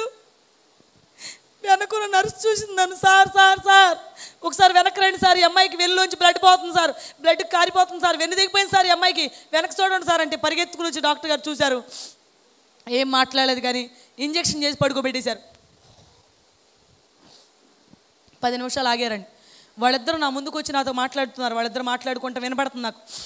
సార్ ఈ అమ్మాయికి ఇంజెక్షన్ చేశాం కదా, మత్తు ఎక్కట్లేదు ఏంటి సార్ ఆ అమ్మాయికి అన్నారు. బాగా నరాలు కట్టేది సార్, అమ్మాయికి బ్లడ్ కూడా చాలా ఎక్కువ పోయింది, ఇంకొకసారి ట్రై చేద్దాం అడగండి అన్నారు. నా దగ్గరకు వచ్చారు డాక్టర్ గారు. అమ్మ నువ్వు కోఆపరేట్ చేస్తే ఇంకొకసారి నీకు ఇంజెక్షన్ చేస్తాం, ఆల్రెడీ ఇంజెక్షన్ ఫెయిల్ అయింది, నీకు బ్లడ్ ఎక్కువ పోవడం వల్ల నరాలు కట్ అవ్వడం వల్ల కొంచెం మాకు కోఆపరేట్ చేస్తాం, మీకు దండం పెడతాను సార్. మీరు అలా ఉంచుతుంటే వెన్నులో నుంచి భయంకరమైన బాధ వస్తుంది నాకు, నేను తట్టుకోలేకపోతున్నాను సార్, ప్లీజ్ సార్ వదిలేసేయండి అంటే వాళ్ళు నా మాట ఎందుకు వింటారు. మళ్ళీ గట్టిగా నొక్కేసి ఇంజెక్షన్ చేశారండి. ఇంజెక్షన్ చేసి 10 నిమిషాలు టైం తీసుకున్నారండి. 10 నిమిషాలు ఆగి నా ముందుకు వచ్చి నిలబడ్డారు. ఇలా చూసిన దాన్ని ఇలా చూస్తానే ఉన్నాను నేను. ఏమ్మా నీకు నిద్ర రావట్లేదా? రావట్లేదండి. కళ్ళు మూతలు పట్టలేదా? లేదు సార్. నీకు మత్తుగా ఏమి లేదా? లేదు సార్. మేమేం చేస్తున్నాం ఒకసారి మాకు చెప్పు. ఇలా పట్టుకుని గిచ్చుతున్నారు వాళ్ళు. సార్ మీరు నన్ను గిచ్చారు సార్ అన్న. ఆశ్చర్యంగా చూశారు డాక్టర్ గారు నా వైపు. ఒకసారి బంధువులు పిలవండి అన్నారు. బంధువులు లోపలికి వచ్చారు. ఏమండి 2 సార్లు ఈ అమ్మాయికి పెద్ద ఆపరేషన్ చేసే వాళ్ళకి చేసి ఇంజెక్షన్ చేసాం, కళ్ళు తెరిచి చూడండి ఎలా చూస్తుందో, నిద్ర రావట్లేదు అంటుంది, మత్తుగా కూడా లేదు అమ్మాయికి, కళ్ళు తెరిచి అలా చూస్తుంది, గిచ్చుతుంటే గిచ్చారంటుంది. అంటే 2వ సారి కూడా ఇంజెక్షన్ ఫెయిల్ అయిపోయింది. 3వ సారి కనుక మళ్ళీ అదే ఇంజెక్షన్ ఈ అమ్మాయికి చేసామనుకోండి కోమాలోకి వెళ్ళిపోద్ది. మెడికల్కి వ్యతిరేకం, అలా చేయకూడదు, చేయం కూడా మేము తీసుకెళ్ళిపోయింది, కుదరదు అన్నారు. మా వాళ్ళందరూ ఏడుస్తున్నారు. సార్ ఆ అమ్మాయిని బ్రతికినంతసేపు మేము చూడాలి కదా, నరికింది ఇనపగొడ్డలతో కావడం వల్ల ఏ గాయంలో చేయి పెట్టినా ఈ 4 ఏళ్ళు ఇలా వెళ్ళిపోతున్నాయి, భయపడిపోతున్నారు సార్, జనం చూడలేరు సార్ ఆ అమ్మాయిని, మీరు ఎలాగైనా సార్ ఆ అమ్మాయి కుట్లేయండి సార్, మేము చూడం సార్, మీరు ఏం చేసినా మాకు ఓకే, కుట్లు మాత్రం వేయాలి సార్ అని వాళ్ళు ఏడుస్తూ బయటికి వెళ్ళిపోయారు. అప్పుడు డాక్టర్ గారు మత్తు డాక్టర్ గారితో మాట్లాడుతున్నారు. సార్ మీతో మాకు పని లేదు, మీరు ఇంక వెళ్ళిపోండి సార్ అన్నారు. ఆయన కూడా వెళ్ళిపోయారు. ఇక MBBS డాక్టర్ గారు స్టాఫ్ నా దగ్గరికి వచ్చారు. నా దగ్గరకు వచ్చి నాతో మాట్లాడుతున్నారు. డాక్టర్ గారు అమ్మా మీ వాళ్ళు నీకు ఎలాగైనా కుట్లేయమన్నారు, ఇంజెక్షన్ చేద్దామంటే ఇంకోసారి ఇంజెక్షన్ చేయకూడదు, నువ్వు ఓర్చుకుంటే ఫైనల్గా ఒక ఛాన్స్ ఉందమ్మా అన్నారు. ఏంటి సార్ అన్న. నేను మిలిటరీలో చేసి ఇక్కడికి వచ్చానమ్మా, అందుకే నన్ను మిలిటరీ డాక్టర్ అంటారు, నువ్వు ఓర్చుకుంటే ఇప్పుడు నేను మిలిటరీ ట్రీట్మెంట్ చేస్తాను నీకు అన్నారు. మిలిటరీ ట్రీట్మెంట్ ఏంటి సార్ అన్నాను. ఒక వ్యక్తికి దెబ్బ తగిలింది అనుకో స్పాట్లో కుట్లేసేయచ్చు, అలా ఓర్చుకోగలిగితే నువ్వు ఓర్చుకుంటానంటే నేను కుట్లేస్తానన్నారు. ఓర్చుకుంటాను సార్ వేయండి అన్న. ఓర్చుకుంటాక నీకు 2 కుట్లు 3 కుట్లు పడతాయి అనుకున్నావా అన్నారు. ఎన్ని కుట్లు పడతాయి సార్ అన్నాను. ఎన్ని కుట్లు పడతాయో ముందే చెప్పేశాను అనుకో ఆ మాట విన్నాక భయంతో చచ్చిపోతావు నువ్వు అన్నారు. లేదు సార్ నేను భయపడినావు, ధైర్యంగా ఉంటాను చెప్పండి సార్ అన్నాను. ఓకే భయపడినావు కదా విను, నీకు 85 కుట్లు పైన పడతాయమ్మా అన్నారు. నేను అన్నాను 85 కుట్లు పడితే ఎంత బాధ వస్తుందో నాకు తెలియదండి, అంతకంటే భయంకరమైన బాధ ఉంది నా మనసులో. పెళ్ళంటే నాకు అర్థం తెలియదు, నా జీవితమే పోయింది, ఆ బాధ ముందు ఈ బాధ ఎంత సార్, నేను ఓర్చుకుంటాను సార్ మీరు వేయండి అన్నాను. ఎప్పుడైతే వేయమన్నానో డాక్టర్ గారు వచ్చారు. ఓకే రెడీ చేయండి మరి అమ్మాయి ఓర్చుకుంటా అంటుందన్నారు. మొత్తానికి రెడీ అయిపోయింది. స్టాఫ్ని పిలిచారు, చుట్టూ నిలబడండి, కాళ్ళు చేతులు గట్టిగా పట్టుకొని అమ్మాయిని అసలు కదలనే వద్దన్నారు. గట్టిగా పట్టుకున్నారు. నాకు ఆ బాధ ఏంటో నాకు తెలియదు కనుక ఏం చేస్తారులే అన్నట్టు చూస్తున్నాను నేను, అలాగే చూస్తున్నాను నేను. నిజంగా బాధ ఏంటో ముందే తెలిస్తే పొరపాటును కూడా నేను కుట్లు వేయమనకు పోదును. మొదలుపెట్టి నాకు తెలిసింది అసలు బాధ అంటే ఏంటో, నాకు ఏం చేస్తారా అని చూస్తున్నాను డాక్టర్ గారి వైపు. నేను సూది పట్టుకుని సూదికి వైరెక్కిస్తున్నాను, నేను అలాగే చూస్తున్నాను నేను. అయిపోయింది, చెయ్యి ఎక్కువ ముందుకు చాపారు, ఇక్కడ ఎక్కువ మొక్కపోయింది కనుక పోయిన ముక్క దగ్గర కండ జాగ్రత్తగా పట్టుకుని అమ్మాయి మొహానికి ఏమైనా కప్పండి అన్నారు. క్లాత్ కప్పేశారు నా మొహానికి, కప్పే కానీ చెయ్యాలి అడ్డం పెట్టారు. ఈ సూది పట్టుకుని ఈ కండలోకి జాగ్రత్త గట్టిగా అలా కండ పట్టుకుని లోపల సూదికి వచ్చేలా లాగారండి. ఎప్పుడైతే లాగారు కండలోకి సూది దిగడం నాకు స్పష్టంగా తెలుస్తుంది, వైరు టైట్ చేయడం నాకు స్పష్టంగా తెలుస్తుంది. ఈ కండ ఆ కండ అతుక్కోవాలి కనుక గట్టిగా దారం లాగి బిగిస్తున్నారు. ఎప్పుడైతే బిగిస్తున్నారో భయంకరమైన బాధ తట్టుకోలేకపోతున్నాను. గట్టిగా టైట్ చేస్తుంటే విపరీతమైన బాధ వచ్చేస్తుంది, అరిస్తుంటే భయంకరమైన బాధ తట్టుకోలేకపోతున్నారు. కత్తిరి పెట్టి కట్ చేసి మళ్ళీ సూదికొచ్చి గట్టిగా టైట్ చేస్తున్నారు. ఒక కుట్టుకి ఇంకో కుట్టుకి సంబంధం లేకుండా ఎప్పటికప్పుడే లాగేసి టైట్ చేసి ముడేసి కట్ చేస్తున్నారు. 2-3 కుట్లు వరకు ఓర్చుకున్నానండి. అమ్మ బాబోయ్ 2-3 కుట్లకి ఈ బాధ ఎంత ఉంటే వీళ్ళు 85 కుట్లు వేయాలన్నారు. ఈ బాధ నేను ఎక్కడ పడిన బాబోయ్ సార్, నాకు తెలియక నేను కుట్లు వేయమన్నాను, ఇంత బాధ ఉంటుందని నాకు తెలియదు సార్, ప్లీజ్ సార్ నన్ను వదిలేసి ఏంటి సార్ అంటే వాళ్ళు ట్రీట్మెంట్ స్టార్ట్ చేశారు. వాళ్ళు ఎందుకు వదిలేస్తారు, వాళ్ళు గట్టిగా పట్టుకున్నారు. నేను ఒక నిర్ణయానికి వచ్చాను పారిపోదామని. కాళ్ళకాడి నుంచి దూకేసి ఇటు పారిపోదామంటే కాళ్ళ దగ్గర స్టాఫ్ నొక్కేస్తున్నారు, తల దగ్గర నుంచి ఇటు దూకేసి ఇటు పారిపోదామంటే వీళ్ళు పట్టేసుకున్నారు. ఈ బాధ పడలేక ఫైనల్గా ఒక నిర్ణయానికి వచ్చాను నేను, వీళ్ళు ఎలాగో నన్ను వదిలిపెట్టరు, నేనే ఏదో ఒకటి చేసి ఇక్కడి నుంచి పారిపోవాలి, ఏం చేస్తే నన్ను వదిలేస్తారు వీళ్ళు. ఇక్కడున్న డాక్టర్ గారిని ఇక్కడున్న స్టాఫ్ని తన్నేస్తే ఖచ్చితంగా నన్ను వదిలేస్తారని ఆ బాధ నేను భరించలేక అక్కడ ఉన్న స్టాఫ్ని, అక్కడ ఉన్న డాక్టర్ గారిని అందరినీ తన్నేసి అందరినీ తోసేసినా కూడా నన్ను ఎవ్వరు విడిచిపెట్టలేదండి. గట్టిగా పట్టేసుకున్నారు. ఎంత తన్నుకున్నా వాళ్ళు నన్ను విడిచిపెట్టట్లేదు.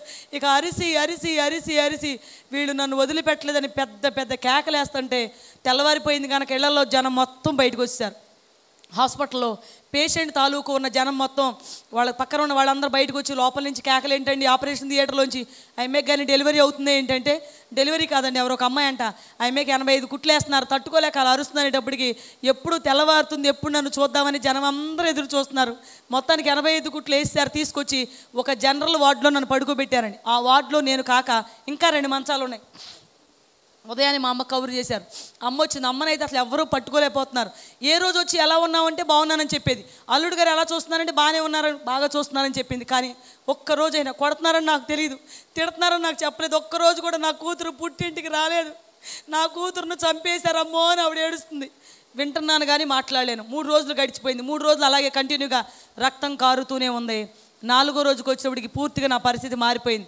రక్తం కారడం ఆగిపోయి తెల్లవారుజాము 4:30-5 ఆ ప్రాంతం నుంచే చీము కారడం ప్రారంభించింది. రాత్రి పడుకునేటప్పుడు నేను బాగానే ఉన్నాను. ఉదయం లేచేటప్పటికి 9 నెలల కడుపు అంత కడుపు వచ్చింది. నాకు ఎంత కడుపు, కలర్ మొత్తం చేంజ్ అయిపోయింది. బాడీ అంతా బ్లూ కలర్లోకి మారిపోయింది. బాడీ అంతా తెల్లవారుజాము 4:30 నుంచి వస్తున్న చీము వల్ల వాసన, కుక్క చచ్చిపోతే అలాంటి వాసన రాదండి. 3 రోజుల తర్వాత ఒకలాంటి నీచు వాసన వచ్చేస్తుంది. నా బెడ్ మీద చీమంతా కారిపోయింది. ఉదయం 8 గంటలకు డాక్టర్ గారు నన్ను చూడడానికి నా రూమ్కి వచ్చారు. రాత్రి పడుకునేటప్పుడు ఈ అమ్మాయి బాగానే ఉంది, తెల్లారిపాటికి ఏంటి ఇలా ఊగిపోయిందని కంగారుకు వచ్చేసి ఆయన ఏమైందమ్మా నీకు ఏమైందని ఈ చేయి పట్టుకుని ఇక్కడ నొక్కారండి. ఇక్కడ ఎప్పుడైతే నొక్కారో ఇక్కడ నాకు పెద్ద పెద్ద గాయాలు ఉన్నాయి. ఇక్కడ నొక్కిన వెంటనే పండిపోయిన మామిడి పండు నొక్కితే రసం మొత్తం బయటికి ఎలా వచ్చేస్తుందో ఇక్కడ నొక్కితే చీము ఇక్కడ వరకు కారిపోయింది. చేయి తీశారు. ఎలా ఉందని చేయి పట్టుకుంటే చీము కారిపోతుంది ఆ అమ్మాయికి. నేను చెప్తే మీరు విన్నారన్నమాట. చిన్న మేకు దిగితేనే బాడీ సెట్విక్ అవుతుంది. దిగింది మేకు కాదు, ఇనప గొడ్డలి. మొత్తం బాడీ కుళ్ళిపోయింది. ఈ వాసన పక్క పేషెంట్లు పీలుస్తున్నారు. వాళ్ళకి ఇన్ఫెక్షన్ వచ్చి వాళ్ళు చచ్చిపోతారు. ఒక పని చేయండి, ఈ అమ్మాయిని ఇక్కడే ఉంచండి, ఈ బెడ్స్ మార్చేద్దామని హాస్పిటల్లో ఉన్న బెడ్స్ వేరే రూమ్లోకి మార్చేశారు. సార్ వాళ్ళ బంధువులు వచ్చే వరకు లోపల ఉంచండి సార్ అన్నారు మా వాళ్ళు. మేము మీ మాట వినాం, మా మాట మీరు వినాలి. ఇలాంటి పేషెంట్ లోపల ఉండకూడదు, వాసన వస్తుంది, ఇన్ఫెక్షన్ వస్తుంది. హాస్పిటల్ బయట పడుకోబెట్టనని బయట వరండాలో నా కోసం ఒక బెడ్ వేయించి పడుకోబెట్టి ఈ అమ్మాయి చనిపోద్ది, ఇంకా ఆఖరి చూపు చూడడానికి ఎవరినుంటే కబురు చేసుకోండి అని డాక్టర్ గారు చెప్పేసి వెళ్ళిపోయారు. బ్రతికినంతసేపు ట్రీట్మెంట్ చేయడం నా బాధ్యత, నేను ట్రీట్మెంట్ చేస్తాను కానీ కబురు చేసుకోండి అన్నారు. అందరు కబురు వెళ్ళిపోయింది. అత్తగారి తరఫు వాళ్ళకి, అమ్మగారి తరఫు వాళ్ళకి అందరూ వచ్చేస్తున్నారండి నన్ను చూడడానికి. వచ్చిన వాళ్ళందరూ నన్ను చూడడానికే వస్తున్నారు. మనిషికి ఒక కర్చీఫ్ తెచ్చుకున్నారు. కర్చీఫ్ లేని వారు చీర చెంగులు అడ్డం పెట్టుకుని ఇక్కడ ఉంటే ఇక్కడికి వచ్చి నన్ను పలకరించాలి. ఇక్కడికి ఎవరు రావట్లేదు. అక్కడ నిలబడి ముక్కులకి ఇలా కర్చీఫ్లు అడ్డం పెట్టుకుని ఎలా ఉన్నావమ్మా, ఎలా ఉన్నామని అక్కడి నుంచి పలకరిస్తుంటే చాలా బాధ కలిగింది. మనుషులు బుద్ధులు ఇంతే, బాగుంటే దగ్గరకు వస్తారు, బాగోపోతే ముట్టుకొని కూడా ముట్టుకొని ఏడుస్తున్నాను. వాళ్ళందరూ పలకరించి వెళ్ళిపోతే బాగుండేది, వెళ్ళలేదు. మా అత్తగారి ఇంటికి వెళ్ళిపోయి నా యజమానికి చెప్పేశారు. ఆ అమ్మాయిని బయట పడుకోబెట్టారు. మేము ఆఖరి చూపు చూద్దామని వెళ్ళాం. చాలా వాసన వస్తుంది. ఆ అమ్మాయి దూరంగా నిలబడి వచ్చాం. నువ్వు కూడా వెళ్ళి ఇంకా ఆఖరి చూపు చూసిరా అని ఆయన చెప్పారంట.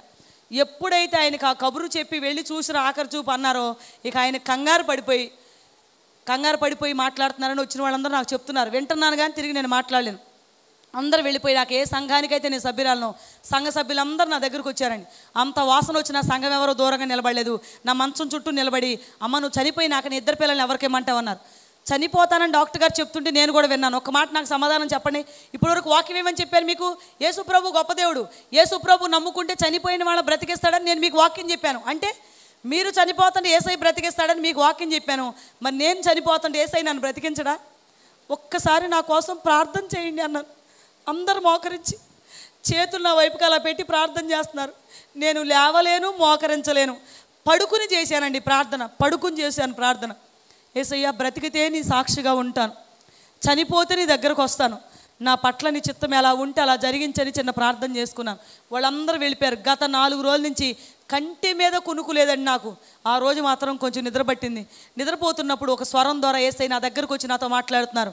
నేను నిన్ను విమోచించి ఉన్నాను, భయపడకము, పేరు పెట్టి నేను పిలిచి ఉన్నాను, నీవు నా సొత్తు అన్న స్వరాన్ని నేను విన్నాను. ఎప్పుడైతే విన్నానో చిన్న ప్రార్థన చేశాను. ఇప్పుడు వినబడిన స్వరం నీదైతే విమోచించానని నాకు మాట వినబడుతుంది. అయితే విమోచించు, కుళ్ళు కంపు నుంచి విమోచించు, ఈ భయంకరమైన వాసన నుంచి విమోచించు. ఇలా ఉండి నీ సేవ నేను ఎలా చేస్తాను ప్రభువా, నన్ను స్వస్థపరిచేయని చిన్న ప్రార్థన చేసుకున్నాను. ఆయన హస్తాన్ని నా మీద అలా ఉంచి వెళ్ళిపోయారు. ఎప్పుడైతే ఆయన వెళ్ళిపోయారు, ఉదయాన్నే అమ్మ చూసి డాక్టర్ గారిని పిలుచుకొచ్చింది. డాక్టర్ గారు చూశారు, నేను బ్రతకడం చూసి ఆయన ఆశ్చర్యపోయారు. లేచి కూర్చున్నాను బెడ్ మీద. నేను ఎప్పుడైతే కూర్చున్నాను ఆయన అన్నారు, సరే నేను ట్రీట్మెంట్ అమ్మకి చేయాలి కనుక శరీరం నుంచి కుళ్ళు కంపు వచ్చేస్తుంది, నోటి నుంచి వాసన వచ్చేస్తుంది. అమ్మకి 5 రోజుల వరకు నాకు ఎవరు బ్రష్ చేయలేదండి. అమ్మ అమ్మాయి దగ్గర నిలబడతాను, నాకు కొంచెం వాంతి వచ్చినట్టుందమ్మ, కడుపులో తిప్పుతుంది, కొంచెం లేపి ఎవరన్నా బ్రష్ చేయండి అన్నారు. 4 ఆడవాళ్ళు వచ్చి బ్రష్ చేయడానికి నన్ను లేపుతున్నారు. బెడ్ దించుతుంటే చీము గారిపోతుంది, నాకు దిగలేకపోతున్నాను బెడ్. నేను మొత్తానికి తీసుకొచ్చి ఆ పక్కనే వాష్ బేసిన్ ఉంది, 4 అడుగులు అక్కడికి. ఈ 4 అడుగులు నాతో వేయించడానికి 4 ఆడవాళ్ళకి గంట పట్టిందండి. అడుగు తీయలేను, అడుగు వేయలేను, నడుస్తుంటే చీము కారిపోతుంది నాకు. తీసుకెళ్ళి అక్కడ నిలబెట్టారు బ్రష్ చేద్దామని. ఉదయం 8 గంటలైంది. ఈ లోపు నేను ఇంకా బ్రష్ చేసుకోలేదు. మా పాస్టర్ గారు పరిగెత్తుకుంటూ రావడం నేను చూశాను. అదేంటి పాస్టర్ గారు అలా పరిగెత్తుతున్నారేంటని నేను అలాగే ఆయన వైపు చూస్తుండిపోయాను. ఆయన నా దగ్గరకు వచ్చేసారు, రిప్కా నీకు ఒక విషయం చెప్తాను, కంగారు పడకుండా ఉంటావా అన్నారు. అయ్యారండి ఇప్పుడు నేనున్న పరిస్థితులు ఏంటి, మీరు నాకు కంగారు పడే విషయాలు చెప్పడం ఏంటి, ఏం జరిగింది అన్నాను. పక్కనే బలం ఉంది, బలమే కూర్చోబెట్టారు. రిప్కా నువ్వు ఏడవకుండా గుండె ధైర్యం తెచ్చుకుంటానంటే నీకు చెప్తాను అన్నారు. అయ్యారండి ఏడ్చే విషయాలు ఇంకా ఉన్నాయో నా జీవితంలో, నేను గుండె ధైర్యం తెచ్చుకోవడం ఏంటి పాస్టర్ గారు, అసలు ఏం జరిగింది అన్నాను. అమ్మ నువ్వు చనిపోతావు డాక్టర్ గారు చెప్పేశారా, మేమందరం భయపడుతున్నాం, ఏ క్షణంలో ఏమవుద్దని భయపడుతున్నాం. బంధువులు అందరూ వెళ్ళి ఆయనకి చెప్పారంటమ్మా నువ్వు చనిపోతావు, నిన్ను బయట పడుకోబెట్టేశారు, వచ్చి ఆయన్ని ఆఖరి చూపు చూడడానికి ఆయన రమ్మన్నారంటమ్మా. ఎప్పుడైతే ఈ కబురు వెళ్ళి వీళ్ళు అందరూ ఆయనకి చెప్పారో ఆయన కంగారు వచ్చేసి ఆయన ఇప్పుడేనమ్మా పురుగుల మందు తాగి చనిపోయారమ్మా అని చెప్పారు.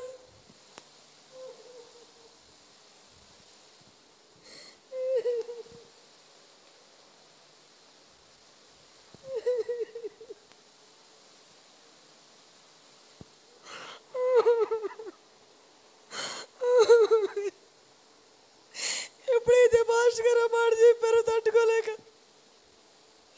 ఆ బల్ల మేంచి కింద పడిపోయి గుండెలు బాదుకుంటే ఆడటం ప్రారంభించారు.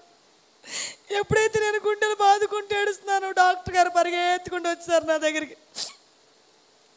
ప్లీజ్ రిప్కా, రిప్కా ప్లీజ్, నువ్వు అలా గుండెలు బాదుకుంటే ఏడుస్తుంటే కుట్లు పగిలిపోతున్నాయి రిప్కా, కుట్లు పగిలిపోతున్నాయి, ప్లీజ్ నువ్వు కంట్రోల్ అవ్వాలను. సార్ కుట్లు పగిలిపోతే ఏమవుద్ది సార్, 85 కుట్లు పగిలిపోతే నేను చచ్చిపోతాను అంతే కదా, నేను ఈ బాధ భరించలేను సార్, నా వయసు ఏంటి సార్, ఏంటి నాకు ఈ పరిస్థితి. వాళ్ళందరూ స్టాఫ్ డాక్టర్ గారు వచ్చి నన్ను ఓదార్చడానికి ట్రై చేస్తున్నారు. ఎంత ప్రయత్నం చేసినా తట్టుకోలేక ఏడుస్తుండగానే మొత్తం గురజ నుంచి మా బంధువులు అందరూ వచ్చారు. జరిగిందే జరిగిపోయిందండి, కార్యక్రమాలన్నీ మేము చేయాలి, ఆ అమ్మాయిని మాతో పంపించండి అన్నారు. నేను పంపించను, ఆ అమ్మాయికి 85 కుట్లు ఉన్నాయి, ఆ అమ్మాయి కదలకూడదు అన్నారు. మీరు పంపించకపోతే మేము వెళ్ళాం, ఇక్కడే కూర్చుంటాం అన్నారు. తీసుకెళ్తే ఆ అమ్మాయిని ఎప్పుడు తీసుకొస్తారు హాస్పిటల్కి మళ్ళీ అన్నారు.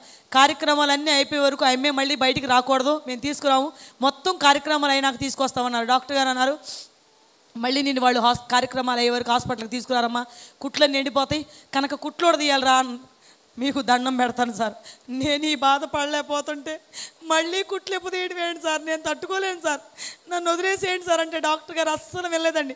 వాళ్ళు మళ్ళీ తీసుకొచ్చినప్పుడు నా కుట్లు ఆరిపోతాయి టీదానికి రావని ఇప్పుడే ఆపరేషన్ థియేటర్లోకి తీసుకెళ్ళి 85 కుట్లు డాక్టర్ గారు ఒక్కరే ఇప్పదీస్తే లేట్ అయిపోద్దని స్టాఫ్ అందరిని పిలిచేసి చుట్టూ నిలబెట్టేసి ఎవరక వీలైన నేను కుట్లు వాళ్ళు ఎప్పదీయండి నన్ను వదిలేశారండి. ఈ చెయ్యి ఒకరు పట్టుకున్నారు, ఈ చెయ్యి ఒకరు పట్టుకున్నారు, ఈ కాలు ఒకరు ఆ కాలు ఒకరు పట్టుకుని ఎవరక వీలన్న కుట్లు వాళ్ళందరూ కలిసి ఒకే రోజుని 85 కుట్లు లాగేస్తుంటే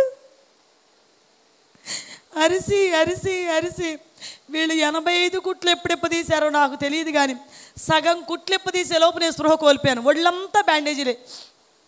తీసుకొచ్చి ఒక ఆటోలో పడుకోబెట్టారు. అక్కడికి తీసుకెళ్ళి గురదలో నా యజమాని శవం అక్కడ ఉంటే ఇక్కడ పడుకోబెట్టి వాళ్ళు వెళ్ళిపోయారు. ఎవరో కావిడ గ్లాస్తో నీళ్ళు తీసుకొచ్చి నా మొహం మీద కొట్టగానే కళ్ళు తెరిచి చూస్తే ఎదురుగా శవం కనపడుతుంది.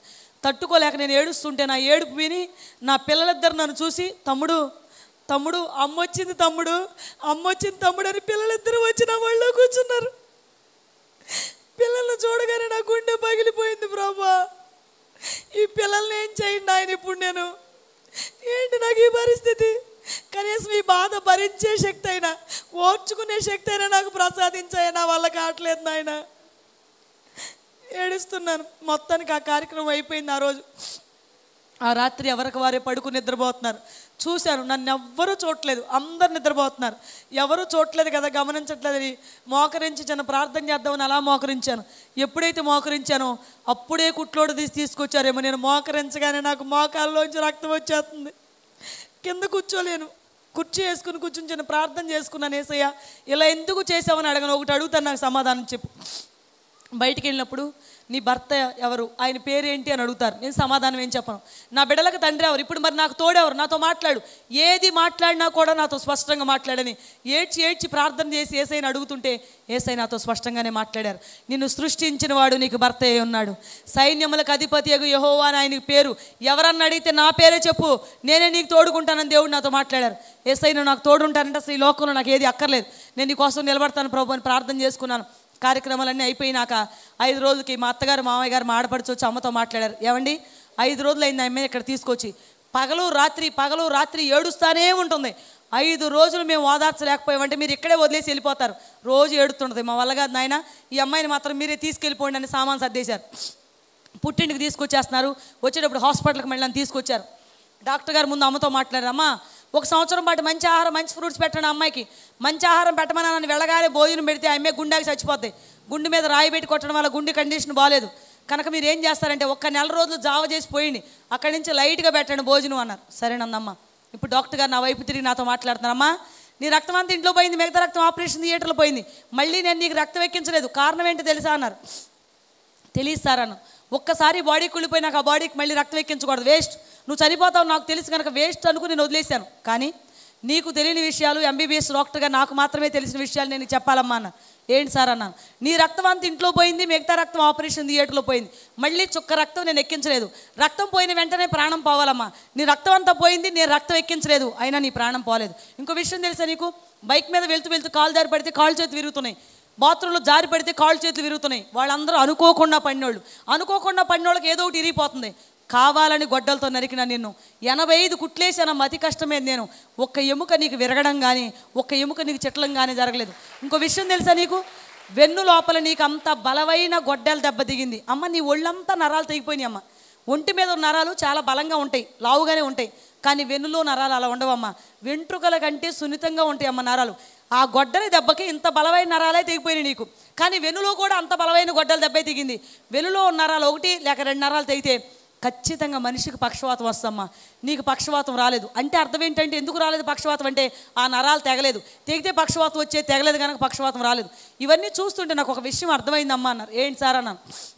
నీ రక్తం అంతా పోయినా నీ ప్రాణం పోకుండా ఉండడానికి గల కారణం ఏంటంటే, నీ ఒళ్ళంతా నరికేసిన నీ ఎముకలు విరగకుండా ఉండడానికి గల కారణం ఏంటంటే గొడ్డలి దిగిపోయింది, కానీ వెన్నులో ఉన్న నరాలు వెంట్రుకల కంటే సున్నితమైన నరాలు గొడ్డలు దిగిపోయినా తెక్కుండా ఆగిపోయినాయి అమ్మ. కారణం ఏంటంటే నీవు నమ్ముకున్న యేసయ్య ఆయన చెయ్యి అడ్డు పెట్టారు, ఆయనే చెయ్యి అడ్డు పెట్టారు. ఆయన గనక చెయ్యి అడ్డు పెట్టకపోతే అసలు నువ్వెందుకు పనికొచ్చేదాను కాదు. This is first time. ఇలాంటి మెరాకల్ నేను ఎప్పుడూ చూడలేదమ్మా. హాస్పిటల్ పెట్టింది మొదలు ఒక పేషెంట్ చనిపోద్దని నేను డిసైడ్ చేస్తే, నేను ఎంబీబీఎస్ డాక్టర్ అమ్మా, నాకు తెలుసు నువ్వు చనిపోతావని, అందుకే డిసైడ్ చేసి నేను బయట పడుకోబెట్టాను. నేను డిసైడ్ చేసినాక నా మెడికల్కి వ్యతిరేకంగా బ్రతికావు నువ్వు, కారణం దేవుడు బ్రతికించాడు.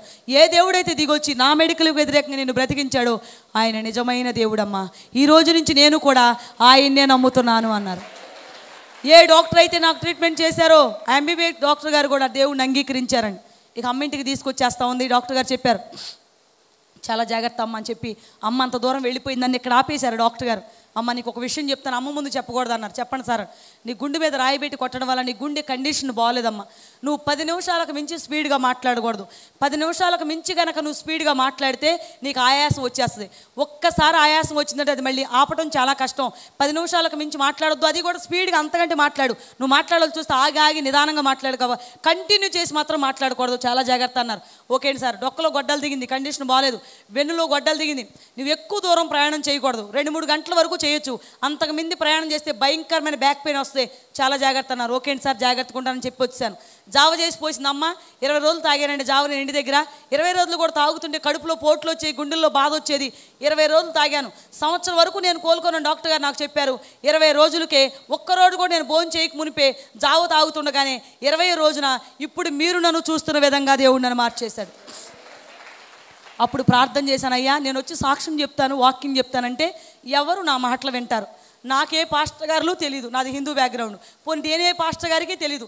నన్ను సేవకి బయటికి వస్తానని తీర్మానం చేసుకున్నాను కనుక నన్ను తీసుకొచ్చి అందరికి పరిచయం చేయ ఒక దైవ సేవకుడు నాకు కావాలి. నన్ను పరిచయం చేయడానికి ఒక సేవకుడు నాకు చూపించు. కానీ చిన్న కోరిక, నేను ఎందుకంటే యవనస్తురాలు కదా, అప్పటికి నా వయసు 23 సంవత్సరాలు. 23 సంవత్సరాలు యవన ప్రాయంలో ఉన్నాను కనుక ఒక చిన్న కోరిక, నన్ను బయటికి తీసుకెళ్ళి అందరికి పరిచయం చేసే దైవ సేవకుడు మాత్రం యవ్వనస్తుడై ఉండకూడదు. ఏ యవ్వనస్తుడిని చూపించినా నీ సేవ అయినా మానేస్తాను కానీ సేవ చేయను. నాకు తండ్రి లాంటి వ్యక్తి ఎవరైనా ఉంటే చూపించు, అప్పుడు నీ సేవ చేస్తానని ప్రార్థన చేసినప్పుడు దేవుడు నాకు ఒక దర్శనం చూపించి అందులో ఈయన ద్వారా నేను క్రైస్తవ లోకానికి పరిచయం చేస్తానని అప్పటికి 70 సంవత్సరాల వయసున్న ఏడీ సికామణి నాన్నగారిని దేవుడు నాకు చూపించారు. ఆయనేనండి నన్ను క్రైస్తవ లోకానికి పరిచయం చేసింది. అప్పటికి ఆయన వయసు 70 ఏళ్ళు, ఇప్పుడు ఆయన వయసు 83 సంవత్సరాలు. నాన్నగారి క్రైస్తవ లోకాన్ని యాక్చువల్లీ నేను ఎవరికి తెలీదు. రిప్కాన్ ఒక పాప ఉంది, కన్వర్టెడ్ క్రిస్టియన్, మంచి సాక్ష్యం అని చెప్పి ఆయన అందరికి పరిచయం చేశారు. దేవుని కృపను బట్టి 2005లో నేను దేవుని సేవ స్టార్ట్ చేశాను. ఇప్పటికి 13 సంవత్సరాలు కంప్లీట్ అయిపోతుంది. దేవుని అద్భుతమైన కృపను బట్టి మన ఆంధ్ర రాష్ట్రం ఎప్పుడో అయిపోయింది. అన్ని రాష్ట్రాలకు అన్ని ప్రాంతాలకు వెళ్ళొచ్చేసాను. దేవుని స్తోత్రం చెప్దాం. సువార్త పరిచర్య చేయడమేనా ప్రభువా, చర్చ్ మినిస్ట్రీ కూడా స్టార్ట్ చేయాలని దేవుడిని అడిగినప్పుడు చర్చ్ మినిస్ట్రీ స్టార్ట్ చేయాలని దేవుడు మాట్లాడితే మా ఏరియాలో ఆల్రెడీ 4-5 సంవత్సరాల క్రితం ఒక సంఘం స్టార్ట్ చేయడం జరిగింది. అంతేకాకుండా కాకినాడలో కూడా దేవుని పరిచర్య స్టార్ట్ చేయడం జరిగింది. కాకినాడలోనూ అక్కడ కూడా 2 చోట్ల దేవుని పరిచర్య సంఘాన్ని చూసుకుంటూ కంప్లీట్గా సువార్త సేవలో కొనసాగిపోతూ ఈ 13 ఏళ్ల నుంచి దేవుళ్ళు అలా నిలబడిపోయాను. దేవుని స్తోత్రం చెప్దాం. నా సాక్ష్యం ముగించే ముందు కొన్ని ముఖ్యమైన విషయాలు చెప్పి ఇక సాక్ష్యాన్ని ముగించడానికి ఇష్టపడుతున్నాను. ఈ చివరి మాటలు కూడా చాలా జాగ్రత్తగా మీరు వినాలని నేను కోరుతున్నాను. ఏంటి ఆ మాటలంటే, 10 ఇయర్స్ నేను పడిన బాధ అంతా కలిసి ఒక 1 అవర్లోకి మార్చి చెప్తే మీరు వినలేకపోయారు. హాస్పిటల్లో నేను పడిన బాధ అంతా కలిసి నేను చెప్తుంటే మీరు ఏడుస్తున్నారు. మరి అనుభవించి నేను ఎంత బాధపడి ఉండాలి?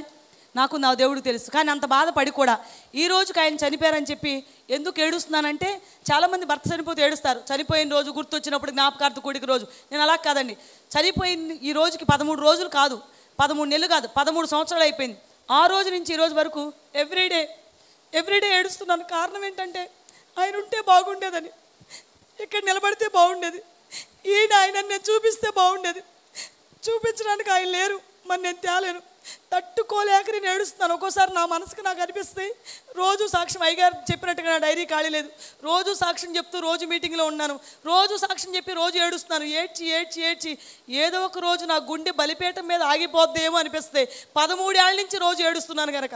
ఎందుకు ఈ మాట చెప్తున్నానంటే, ఆయన అంటే నాకు ఎంత ఇష్టం అంటే, ఆయన చనిపోయేటప్పటికి నా చిన్న కొడుకు ఇంకా పేరు పెట్టలేదు. ఆయన చనిపోయినాక ఆయన పేరే మళ్ళీ నా చిన్న కొడుకు పెట్టుకున్నాను. అంత ఇష్టం ఆయన అంటే నాకు. ఈరోజు ఎందుకు ఈ మాటలు మీకు చెప్తున్నానంటే, అన్ని బాధలు పెట్టినా కూడా ఆయన ఉండాలని కోరుకుని ఇంకా నేను ఏడుస్తుంటే చాలామంది స్త్రీలు భర్త కొడితే ఇలా మాట్లాడుతున్నారు. ఏంటో మాటలంటే, ఎప్పుడు పోతాడో ఈ బాధలు, ఎప్పుడు పోతాయో నాయన. ఎవరిని? భర్తని. అలా అనేవాళ్ళు ఎవరు లేరు ఇక్కడ, ఖచ్చితంగా ఉన్నారు, ఉంటారు. ఎందుకు ఈ మాటలు చెప్తున్నానంటే, భర్త చనిపోతే బాధలు పోతాయని ఎవరు చెప్పారు మీకు? ప్రస్తుతం ఇప్పుడు పడుతున్న బాధ మీరు 10% మాత్రమే అతనితోటి. ఒకవేళ అతను చనిపోతే అప్పుడు మీరు పడవలసిన బాధ 100% అవుద్ది. అనుభవించి నేను మాట్లాడుతున్నాను. మాటలు వల్లించి చెప్పడం వేరు, అనుభవించి మాట్లాడడం వేరు. నేను అనుభవించి మీకు చెప్తున్నాను. ఆ బాధ మీకు రాకూడదు, మీరు ఆ ప్రాబ్లం ఫేస్ చేయలేరు. ఇంకో విషయం చెప్తున్నాను, చాలా జాగ్రత్త మీరు వినాలి. చాలామంది భర్త కొడితే పుట్టిళ్ళకి వెళ్ళిపోతారు. పుట్టిళ్ళకి వెళ్తే పుట్టింటి వాళ్ళు నీకు చేసే సహాయం ఏంటో నాకు తెలియదు, కానీ పుట్టింటికి వెళ్ళకూడదని నేను చెప్పను. కానీ పుట్టింటి వాళ్ళు నీకు చేసే సహాయం కంటే నీ దేవుడు నీకు చేసే సహాయం చాలా గొప్పది. నిలబడి ప్రార్థన చేస్తే దేవుడు అద్భుతం చేస్తాడు. ఇంకో విషయం తెలుసా, చాలామంది భర్త కొట్టినప్పుడు చనిపోవడానికి చాలామంది ప్రయత్నాలు చేస్తున్నారండి. నేను అంటున్నాను, నరికేసినప్పుడు కూడా నేను అలాంటి ప్రయత్నం చేయలేదండి. ఈరోజు నేను చెప్తున్నాను, అంత బాధ హాస్పిటల్లో పడినప్పుడు కూడా ఒక్కరోజు కూడా నేను అలాంటి చావడానికి ప్రయత్నం అనేది ఆ 10 సంవత్సరాలు ఎప్పుడు చేయలేదు. అలాంటి ప్రయత్నం చేస్తే రిప్కా ఉండేది కాదు, రిప్కా సాక్ష్యం ఉండేది కాదు. బ్రతికాను కనుక ఆయన మహిమని నేను వివరించగలుగుతున్నాను. చాలామంది ఏం చేస్తున్నారంటే, భర్త కొట్టినప్పుడు ఇంకో పని చేస్తున్నారు. క్రైస్తవ బిడ్డలు మీరు వినాలి ఈ మాట. మా మేనమాంగారు వచ్చి అన్నారు, ఒక్క సంతకం పెట్టమ్మా, అతను అంతూ చూస్తాను నేను అన్నారు, కేసు పెడదామన్నారు. అంటే మావయ్య నువ్వు నన్ను పలకరించడానికి రాలేదు, మా ఇద్దరిని విడదీయడానికి వచ్చేవారు మండువని ఆయనతో గొడవ పెట్టుకున్నాను నేను. ఈరోజు నరికేస్తేనే నా భర్త మీద కేసు పెట్టలేదు నేను. హాస్పిటల్ కనుక పోలీసులు వచ్చి హాస్పిటల్ మెట్లు ఎక్కితే ఊరుకొని అన్నాను నేను కేసు పెట్టలేదు, వాళ్ళు కేసు పెడితే నేను ఊరుకొని అన్నాను. నా భర్త మీద నేను కేసు పెట్టలేదు. ఈరోజు నరికేస్తే నేను కేసు పెట్టలేదు, కొడితేనే కేసు పెడుతున్నారు కదమ్మా. తెల్లారి బయటికి వెళ్ళి పోలీస్ స్టేషన్లో మెట్ల మీద కూర్చుంటున్నారు. మీరు నాకు న్యాయం చేయండి, నాకు న్యాయం చేయండి అని పోలీసులు అడుగుతున్నారు. ఏం న్యాయం చేయాలి నీకు? వాళ్ళు నిన్ను నీ భర్తను విడదీసేయాలి. అదే న్యాయమా? బైబిల్ చెప్తుంది, దేవుడు జతపరిచిన వారిని మనుషులు వేరుపరచకూడదు. నిన్ను నీ భర్తను జతపరిచింది దేవుడు. విడదీయడానికి మీ అమ్మ ఎవరో, మీ నాన్న ఎవరో, మీ అక్క ఎవరో, మీ చెల్లి ఎవరో, దేవుడు జతపరిచిన వారు ఇంకొకరు విడదీయడానికి వీల్లేదు. దేవుని చిత్తం ఎలా ఉంటే అలాగే జరగాలి. దేవుని ప్రణాళిక మనం లోబడాలి. దేవుని చిత్తానికి మనం లోబడాలి. కష్టమైన, నష్టమైన, కన్నీరైనా దేవా నువ్వు నన్ను ఏం చేస్తావని ఇష్టమని దేవుని చేతికి మన జీవితాన్ని అప్పగిస్తే అద్భుతంగా దేవుడు మన జీవితాన్ని మలుస్తాడు. నేను ముగించే ముందు చివరికి ఒక మాట చెప్తున్నాను, చాలా జాగ్రత్త వినండి. నాకు 2 బిడ్డలని మీకు చెప్పాను కదండి. 2 బిడ్డలు ఎలా ఉన్నారేమో అనుకుంటున్నారేమో. నా దేవుడు నా బిడ్డలను చక్కగానే ఆశీర్వదించాడు. నేను ప్రతిరోజు దేవుని సేవలో ఉన్న నా బిడ్డలను దేవుడు చక్కగా పెంచాడు. పెద్దబాబు ఇప్పుడు ప్రస్తుతం డిగ్రీ ఫైనల్ ఇయర్ చదువుతున్నాడండి. డిగ్రీ ఫైనల్ ఇయర్కి వచ్చాడు పెద్దబాబు. చిన్నబాబు 10th క్లాస్కి వచ్చాడు. ఇప్పుడు నా బిడ్డలిద్దరినీ దేవుడు పెంచాడు. నేను సాక్ష్యం ముగించే ముందు స్టార్టింగ్లో ఒక మాట మీకు చెప్పాను, ఆ మాట జ్ఞాపకం చేస్తాను మీకు. ఏంటి ఆ మాట అంటే, సాక్ష్యం ముగించే లోపు నా మాటకి మధ్యలో ఓ 15 సెకండ్స్ స్పేస్ ఉంటే ఎవరైనా నోట్ చేయండి అన్నాను. స్పేస్ దొరికిందా 15 సెకండ్స్?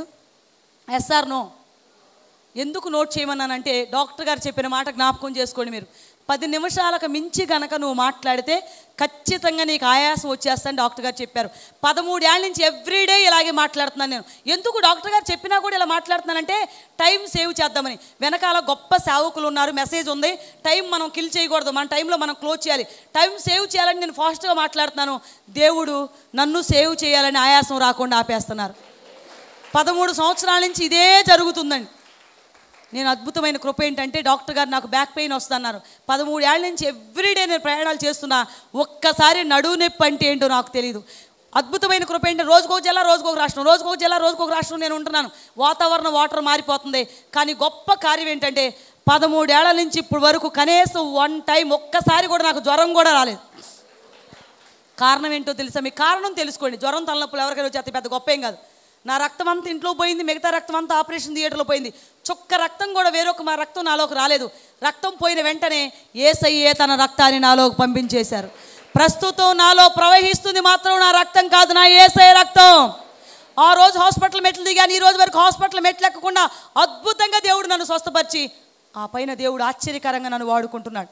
నా లైఫ్లో చేసిన దేవుడు మీ లైఫ్లో అద్భుతాలు చేయడు? అంతకంటే గొప్ప అద్భుతాలు చేస్తాడు, అంతకంటే గొప్ప కార్యాలు చేస్తాడు. నమ్మితే దేవుని మహిమను మీరు కళ్ళారా చూస్తారు. దేవుని స్తోత్రం చెప్దాం. ఇక నేను సాక్ష్యం ముగించి